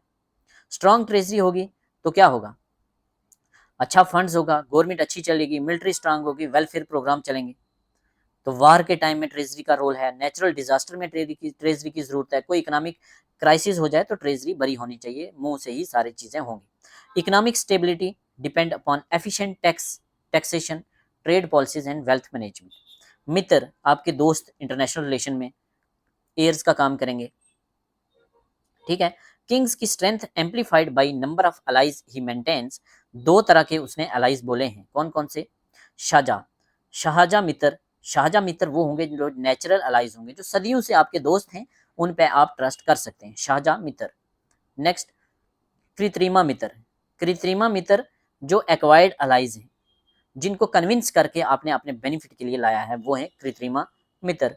तो कृत्रिमा मित्र और जो शाहजहां अलाइज हैं उनमें से मोर रिलायबल कौन होंगे, शाहजहां।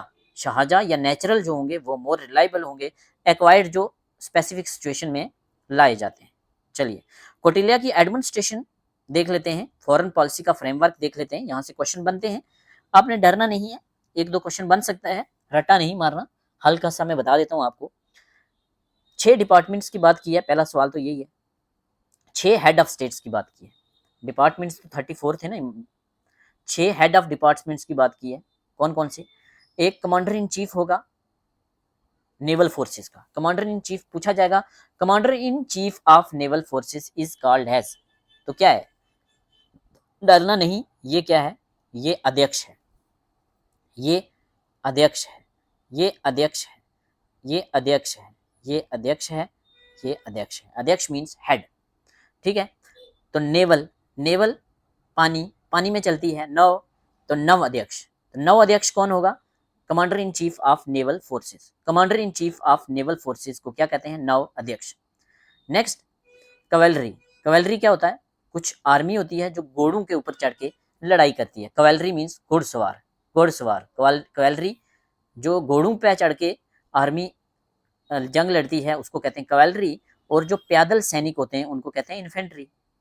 ठीक है, तो कवेलरी का जो कमांडर इन चीफ होगा उसको बोलेंगे अश्व, अश्व अध्यक्ष या अश्वा अध्यक्ष। अश्वा अध्यक्ष कौन होगा, कवेलरी का commander in chief. Next elephant corps का जो हेड होगा, कमांडर इन चीफ होगा एलिफेंट कॉर्प्स का। हाथियों के ऊपर चढ़ के भी आपको पता लड़ाई होती है, तो एलिफेंट कॉर्प्स का जो हेड होगा उसको कहते हैं हत्सव अध्यक्ष, हत्सव अध्यक्ष, हत्सव अध्यक्ष। फिर चैरियट डिवीजन, घोड़े के पीछे चैरियट नहीं लगता, जो चेयर टाइप जिसके ऊपर बैठते हैं उसको चैरियट कहते हैं। तो चैरियट जहाँ रखे जाते हैं वो एक पूरा डिपार्टमेंट था, उस डिवीजन का एक हेड हुआ करता था, उसको कहते थे रथ। रथ मीन्स घोड़ा, रथ अध्यक्ष, रथ अध्यक्ष। इन्फेंट्री जो पैदल आर्मी चलती है उसका अध्यक्ष जो होगा उसको बोलेंगे पैटी अध्यक्ष, पैटी अध्यक्ष। आर्मोरी, आर्मोरी क्या है, जहां सारे हथियार रखे जाते हैं, जो उसका हेड है उसको क्या बोलेंगे, अयुद्धा, अयुद्धा, अयुद्धा, अयुद्धा अगारा अध्यक्ष, अयुद्धा अगारा अध्यक्ष, अयुद्धा अगारा अध्यक्ष। यहाँ से क्वेश्चन बनेंगे, आप इजिली कर लोगे।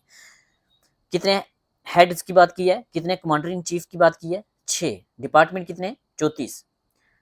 नेवल फोर्सेस का हेड नौअध्यक्ष, कैवेलरी का हेड अश्वाध्यक्ष, एलिफेंट कॉर्प्स का हेड हत्सव अध्यक्ष, चैरियट डिवीजन का अध्यक्ष रथ अध्यक्ष, इन्फेंट्री का अध्यक्ष पैटी अध्यक्ष और आर्मोरी का अध्यक्ष अयुद्धा अगारा अध्यक्ष। ठीक है, थोड़ा है ये टफ है पढ़ने में, तो प्रोनाउंसिएशन के लिए गुस्ताखी माफ, सॉरी, शायद मैं अच्छे से नहीं बोल पाया हूँगा।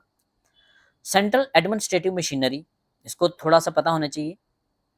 यहाँ हाई रैंकिंग ऑफिसर्स की बात की है, 18 हाई रैंकिंग ऑफिसर्स होंगे, एक सवाल तो यही है। 34 डिपार्टमेंट, 6 कमांडर हेड और 18 high ranking officer, 18 high ranking officer, यही क्वेश्चन बनेंगे। ज़्यादा अंदर से क्वेश्चन नहीं आएंगे किसी भी एग्जाम में, चाहे वो आपका 10+2 लेक्चरर है, असिस्टेंट प्रोफेसर है, या कोई भी एग्जाम है, जीएस का है, कौटिल्य हर जगह है। ठीक है, किंग जो है चीफ एग्जीक्यूटिव, और चीफ एग्जीक्यूटिव है मिनिस्टर, चीफ एग्जीक्यूटिव रहेगा किंग, और मिनिस्टर अपॉइंट करेगा होंगे मेरिट के बेसिस पे। मिनिस्टर जो होंगे वो इंडिविजुअली अकाउंटेबल होंगे टू मोनार्क, यहाँ से क्वेश्चन पूछा गया है।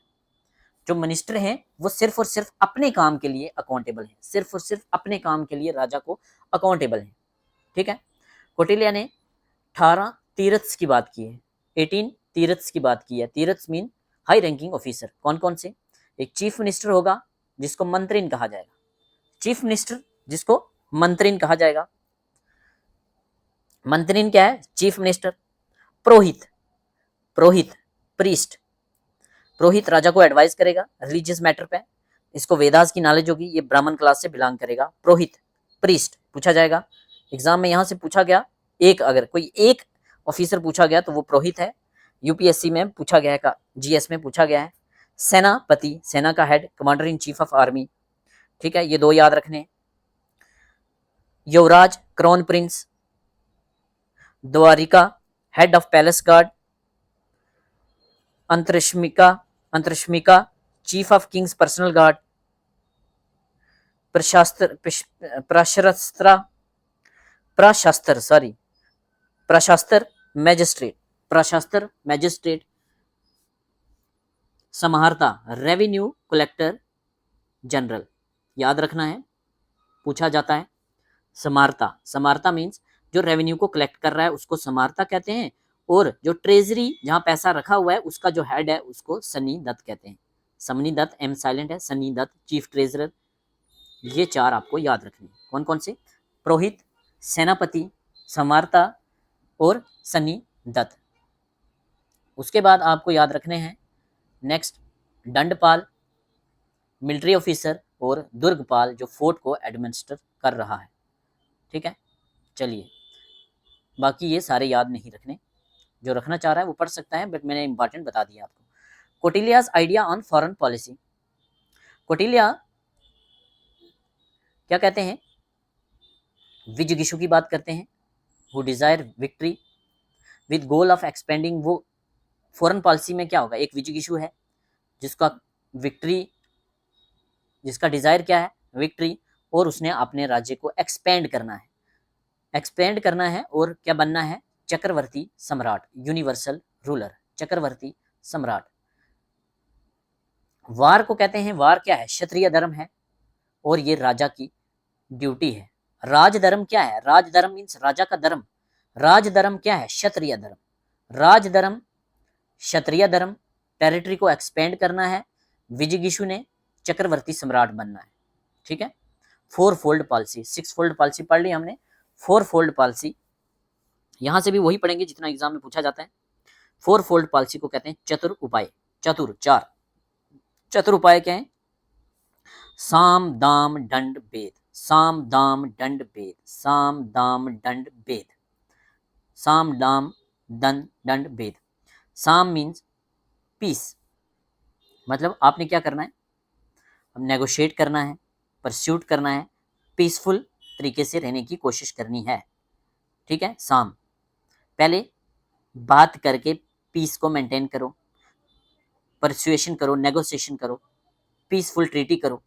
अगर काम बात नहीं बनती तो क्या करना है? पैसा दो, दान, इकोनॉमिक डिप्लोमेसी से काम चलाओ।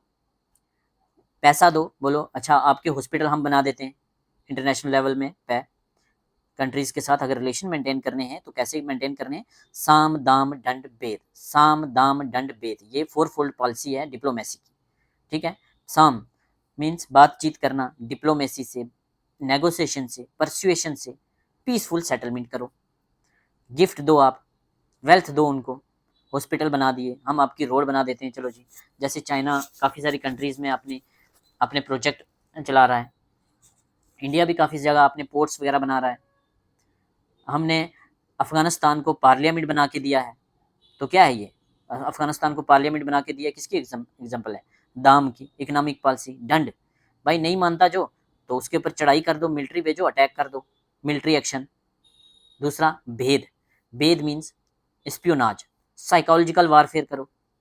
आप रिलीजियस स्पाइस भेज दो, कोई सेज संत भेज दो, राजा को बोलो भाई आपका बुरा समय स्टार्ट हो गया है, नेक्स्ट ईयर तो आपके ऊपर कोई बड़ी आफत आने वाली है, आप तो मारे जाओगे, ज़रा होशियारी से चलिए, सतर्क रहिए। तो अगर सच में नेक्स्ट ईयर अटैक हो गया तो राजा बोलेगा अच्छा अच्छा वो पीर साहब ने भविष्यवाणी की थी, साधु संत ने भविष्यवाणी की थी। मीन्स अनएथिकल मीन्स का इस्तेमाल कीजिए, जासूसी का इस्तेमाल कीजिए, स्पाइस का इस्तेमाल कीजिए, ठीक है, सीक्रेट एजेंट्स का इस्तेमाल कीजिए, कवर्ट ऑपरेशन कीजिए। तो साम दाम दंड भेद, साम दाम दंड भेद, साम पीस तरीके से, दाम वेल्थ से, गिफ्ट से, दंड फोर्सेस चढ़ाओ, भेद conspiracy, psychological warfare. Types of warfare in Arthashastra में 4 तरह की वार्स की बात की गई है डायरेक्ट एंड इनडायरेक्ट मेथड से। फर्स्ट है मंत्र युद्ध। मंत्र युद्ध मीन्स स्ट्रेटेजिक डिप्लोमेसी, नेगोशिएशन कीजिए, ट्रीटीज कीजिए, अलायंस कीजिए। मंत्र युद्ध, अलायंस करके वीक कीजिए एनिमी को, ट्रीटीज कीजिए। जब आप वीक हैं, जब आप कमज़ोर हैं तो ट्रीटीज कीजिए, नेगोशिएट कीजिए, अलायंस कीजिए, ठीक है। जब आप मजबूत हैं तो प्रकाश युद्ध, ओपन वार कीजिए, रूल रेगुलेशन से लड़ाई लड़िए, 72 एलिमेंट्स को की पोजीशन देख के और जीतिए। कूट युद्ध, guerrilla warfare, without rule regulation war कीजिए, छुप के वार कीजिए, रेड कीजिए और दुश्मन को खत्म कीजिए। तस्नीम युद्ध, तस्नीम युद्ध मीन्स कवर्ट ऑपरेशन चलाइए, साइकोलॉजिकल वारफेयर चलाइए, रिलीजियस पर्सन्स को भेज के, असैसिनेशन, राजा को मार दीजिए, कोई हिडन अपना हिडन एजेंट भेजकर, ठीक है, अपना इंटेलिजेंस सिस्टम यूज कीजिए। तो 4 तरह के वारफेयर की बात की है, कौन कौन से? मंत्र युद्ध, प्रकाश युद्ध, कूट युद्ध, तुस्निम युद्ध। Use of religion in politics, religion का क्या यूज किया है पॉलिटिक्स में कौटिल्य ने? तो यस, रिलीजन का यूज किया है कौटिल्य ने पॉलिटिक्स में। कौटिल्य एडवोकेट करते हैं रिलीजियस बिलीफ को यूज कीजिए साइकोलॉजिकल टूल के तौर पे, ठीक है।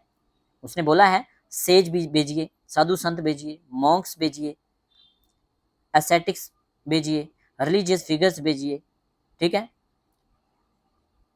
क्यों भेजिए? डिमोरलाइज कीजिए राजा को, और ये लोग जाके क्या बोलेंगे? वही जो मैंने बोला है कि भैया आपका बुरा समय स्टार्ट हो गया है, नेक्स्ट ईयर आप पे कोई आफत आने वाली है, आप हारने वाले हैं, आप पे अटैक होने वाला है।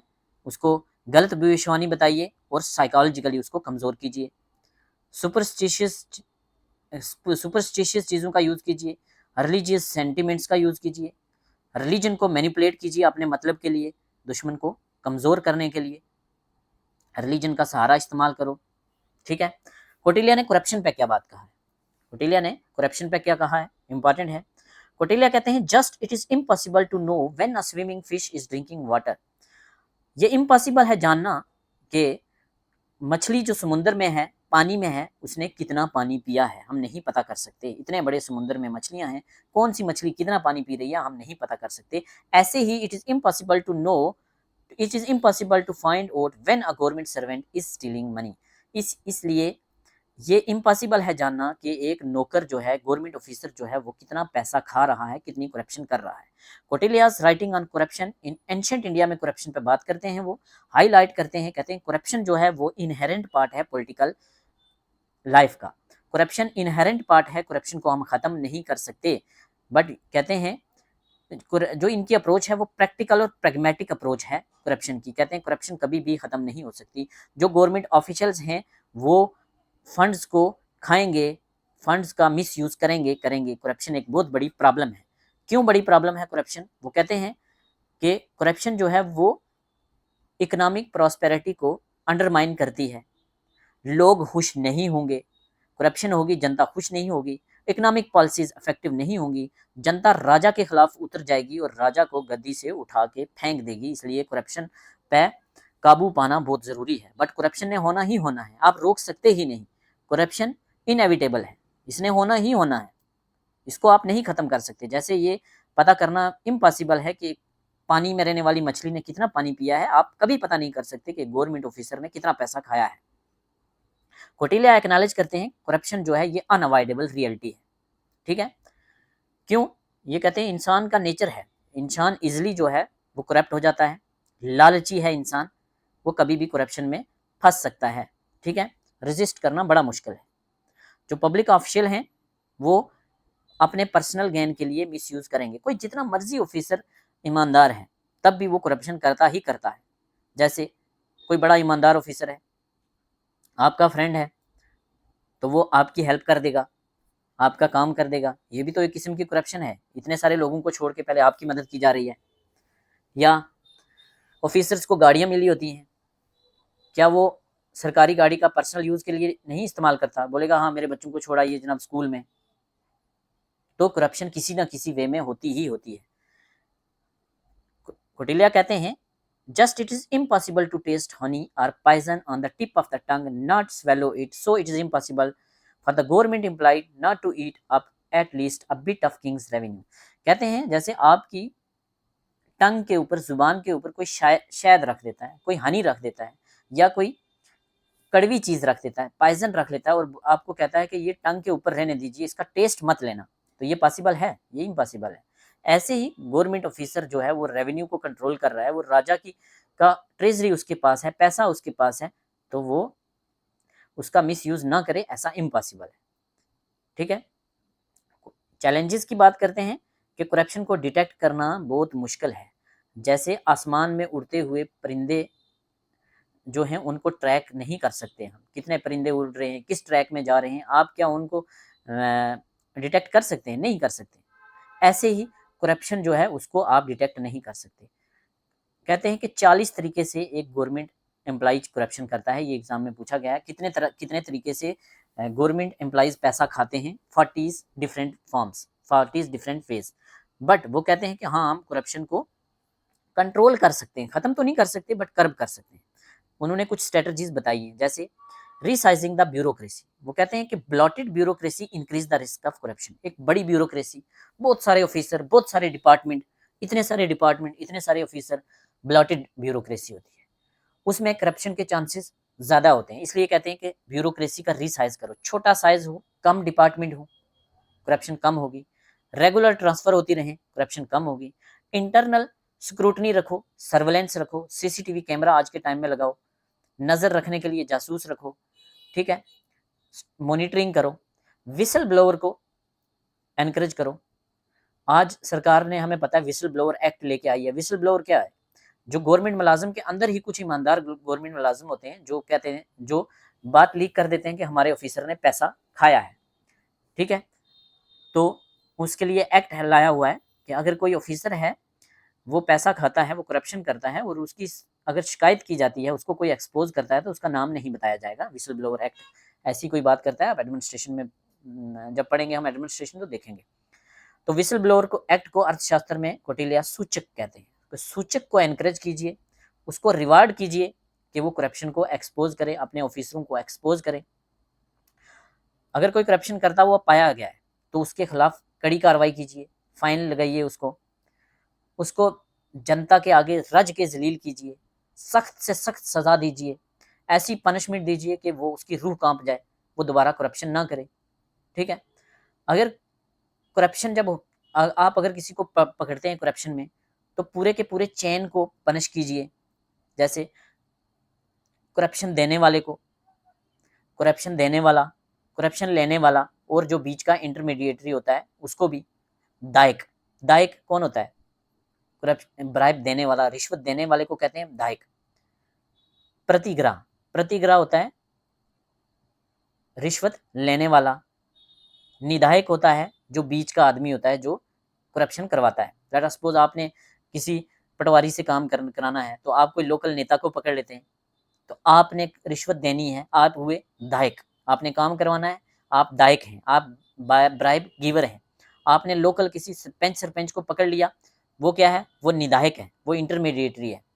उसके बाद पटवारी जिसको पैसे देने हैं काम कराने के लिए, वो प्रतिग्राह है, वो ब्राइब टेकर है। तो इन सबको सजा दीजिए, एक को मत पकड़िए, सबको सजा दीजिए और रज के जलील कीजिए जनता के आगे, फाइन लगाइए, जेल भेजिए। ठीक है, कौटिल्य को मैकियावेली के साथ कंपेयर किया है। कौटिल्य को मैकियावेली के साथ कंपेयर किया है। यहां से क्वेश्चन पूछे जाते हैं।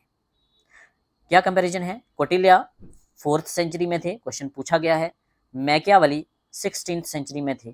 कौटिल्य एंशिएंट इंडिया में थे, मैकियावेली इटली में थे। ठीक है, 2 सवाल, टाइम गैप है, बट दोनों को कंपेयर किया जाता है as master of statecraft and realpolitik. Realpolitik की बात करते हैं दोनों, REALPOLITIK। रियल पॉलिटिक क्या है? वो वाली पॉलिटिक्स जो प्रिंसिपल्स पे बेस्ड हो, रियल पॉलिटिक। रियल पॉलिटिक की बात कौन करता है? कौटिल्य, मैकियावेली। 4th सेंचुरी में कौटिल्य और 16th सेंचुरी में इटली में मैकियावेली। ठीक है, नेक्स्ट आगे चलते हैं। कौटिल्य को कहा जाता है इंडियन मैकियावेली। इंडियन मैकियावेली किसको कहा जाता है? कौटिल्य को। कौटिल्य को किसने कहा है? जवाहरलाल नेहरू ने। कहाँ कहा है? द डिस्कवरी ऑफ इंडिया में। मैक्स वेबर की एक बुक है politics has vocation. Politics has vocation exam में पूछी जाती है। Politics has vocation written by Max Weber. इसमें वो कौटिल्य को कहते हैं कि वो ज्यादा मोर मैकियावेलियन था, मैकियावेली थे, मैकियावेली से। मींस मैकियावेली से बड़ा मैकियावेली कौन था? कौटिल्य। किसने बोला? मैक्स वेबर ने। मैक्स वेबर कहते हैं Kautilya's Arthashastra exemplified radical मैकियावेलिज्म as compare to Machiavelli's prince. Kautilya की बुक कौन सी है? अर्थशास्त्र। मैकियावेली की बुक कौन सी है? प्रिंस। ठीक है, अर्थशास्त्र में राजा कौन है? विजिगिशु। प्रिंस में राजा कौन है? प्रिंस। ठीक है, तो दोनों को कंपेयर करते हैं, दोनों को कंपेयर करते हैं, अर्थशास्त्र को बेटर बताते हैं। Kautilya's king with Machiavelli's prince. Prince appears far less ruthless. ठीक है, प्रिंस जो है वो उससे कहीं बड़े हैं। कौन? कौटिल्य। ये क्वेश्चन पूछे जाते हैं एग्जाम में। कौटिल्य और मैकियावेली का डिफरेंस देख लेते हैं। दोनों रियलिस्ट थे, दोनों प्रैक्टिकल थे, दोनों प्रैग्मेटिक थे, आइडियलिस्ट नहीं थे। आइडियलिस्ट कौन था? याद करना जरा, Plato. Both believe in human nature is corruptible. दोनों कहते हैं ह्यूमन नेचर करप्टिबल है, करप्शन की बात दोनों करते हैं। People act in self interest. लोग जो हैं वो सेल्फ इंटरेस्ट पे काम करते हैं, इसलिए स्ट्रांग गवर्नमेंट की जरूरत है। दोनों एक्सपेंशनिस्ट फॉरेन पॉलिसी की बात करते हैं, राजा को एक्सपेंड करना है। दोनों पावर की बात करते हैं, दोनों कन्क्वेस्ट की बात करते हैं। ठीक है, दोनों प्रायोरिटाइज करते हैं लॉ ऑर्डर और नेशनल की स्टेबिलिटी को। Protection and progress of state is Paramount. दोनों कहते हैं प्रोटेक्शन और प्रोग्रेस ऑफ स्टेट पैरामाउंट है। दोनों रिलीजन का इस्तेमाल करते हैं पॉलिटिकल गेन के लिए, और कहते हैं कि रिलीजन को मैनिपुलेट कर सकते हो आप स्टेट की बेनिफिट के लिए। दोनों both permit immoral means for practical stability. आप अनएथिकल मीन्स इस्तेमाल कर सकते हैं अपने राजनीतिक गेन के लिए। At the end ends matter करते हैं, एंड्स जस्टिफाई करते हैं। ठीक है, रिजल्ट पॉजिटिव होने चाहिए, आप कैसे भी कीजिए। इनका डिफरेंस देख लेते हैं, यहाँ से क्वेश्चन बनते हैं। मैकियावेली हमने नहीं पढ़ा, हम पढ़ेंगे। हमारे 6 एंशिएंट थिंकर बच गए हैं, वो हम जल्द करेंगे, बाकी हमने कर लिए। कौटिल्य, कौटिल्य 4th सेंचुरी में थे एंशिएंट इंडिया में। ये रेनेसांस पीरियड के टाइम में थे 16th सेंचुरी में मैकियावेली। धर्मा एंड दंड की बात करते हैं, लॉ एंड पनिशमेंट जो है ये लिंक्ड है। किसने बोला? कौटिल्य ने। ये मॉरल एंड पॉलिटिक्स को सेपरेट करते हैं। Very very very important. अगर मैकियावेली से एक ही सवाल आया तो ये आएगा। एक सवाल पूछा जाता है, सबसे पहले स्टेट और पॉलिटिक्स को डिफरेंशिएट किसने किया? डिफरेंशिएट करना, ये स्टेट है, ये पॉलिटिक्स है, तो डिफरेंशिएट किया था अरिस्टोटल ने। बट सेपरेट किसने किया? सेपरेट किया था किसने? मैकियावेली ने। मोरालिटी और पॉलिटिक्स को सेपरेट किया था। ठीक है, स्टेट और पॉलिटिक्स को सेपरेट किया था मैकियावेली ने। ठीक है, राजा की पोजीशन की बात करें तो किंग को अपनी ड्यूटी करनी है। वर्ण सिस्टम की बात करते हैं। प्रिंस कहते हैं, मैकियावेली कहते हैं कि प्रिंस मोरालिटी से ऊपर है, ऐसा कौटिल्य नहीं कहते। कौटिल्य कहते हैं कि जनता का नौकर है राजा, तो ये कहते हैं कि प्रिंस जो है मोरालिटी से भी ऊपर है। ठीक है, स्टेट से भी ऊपर है और ये सेल्फ इंटरेस्ट पे काम करेगा। ये बात करते हैं वेलफेयर स्टेट की। मोनार्की है बट मोनार्की में वेलफेयर स्टेट है कौटिल्य की। मैकियावेली की जो स्टेट है वो रिपब्लिकन गवर्नमेंट है, जिसको एक स्ट्रांग लीडर, एक मोनार्क चला रहा है जो कि प्रिंस है। ठीक है, कौटिल्य और प्लेटो को कंपेयर कर लेते हैं जल्दी जल्दी। प्लेटो की अप्रोच आइडियलिस्टिक अप्रोच थी, यूटोपियन अप्रोच थी, नॉर्मल से परे, परफेक्ट वाली। फिलासफर किंग की बात किया उन्होंने, सोशल हार्मोनी की बात किया उन्होंने, जस्टिस, वर्चू, एथिक्स पे फोकस किया है। कौटिल्य आइडियलिस्ट नहीं है, रियलिस्ट हैं, प्रैक्टिकल हैं, प्रैग्मेटिक हैं, रियल पॉलिटिक की बात करते हैं, वर्ण सिस्टम की बात करते हैं, पावर की बात करते हैं, प्रेस्टीज की बात करते हैं, अनएथिकल मीन्स को भी यूज करते हैं जंग जीतने के लिए। कंक्लूजन देख लेते हैं। Kautilya's administration system and foreign policy offer a comprehensive and pragmatic approach to governance and diplomacy. His ideas remain relevant even in modern statecraft, geopolitics and military strategy. उसने emphasize किया है strong leadership with focus on public welfare. Well organized bureaucracy होगी to ensure efficient administration. Real politic diplomacy based on strategic alliance and power balance. Calculated approach to war and peace, ensuring long-term dominance. His Mandal theory and six-fold theory provide one of the earliest framework for international relation. Earliest framework for international relation क्या है? Six-fold theory और कौन सी? मंडल theory. ठीक है, उसने modern political thought और जियो political policies को आज के टाइम में भी इन्फ्लुएंस किया है। लेक्चर काफ़ी लंबा था, मैंने बहुत अच्छे से आपको समझाने की कोशिश की है। इस लेक्चर को वॉच कीजिए, अच्छे से रिवाइज कीजिए, आपके काम आने वाला है बहुत ज़्यादा। लेक्चर कैसा लगा कमेंट सेक्शन में ज़रूर बताइए। आपसे रिक्वेस्ट है कि हमारा चैनल ज्वाइन कीजिए, हमारा चैनल ज्वाइन कीजिए, उससे हमें काफ़ी मोटिवेशन मिलता है। हम आपके लिए ऐसे और भी वीडियोस लाते रहेंगे। हम कोशिश करेंगे पॉलिटिकल साइंस के सारे सिलेबस को आपके लिए इसी प्लेटफॉर्म पे लाने की। Thank you so much.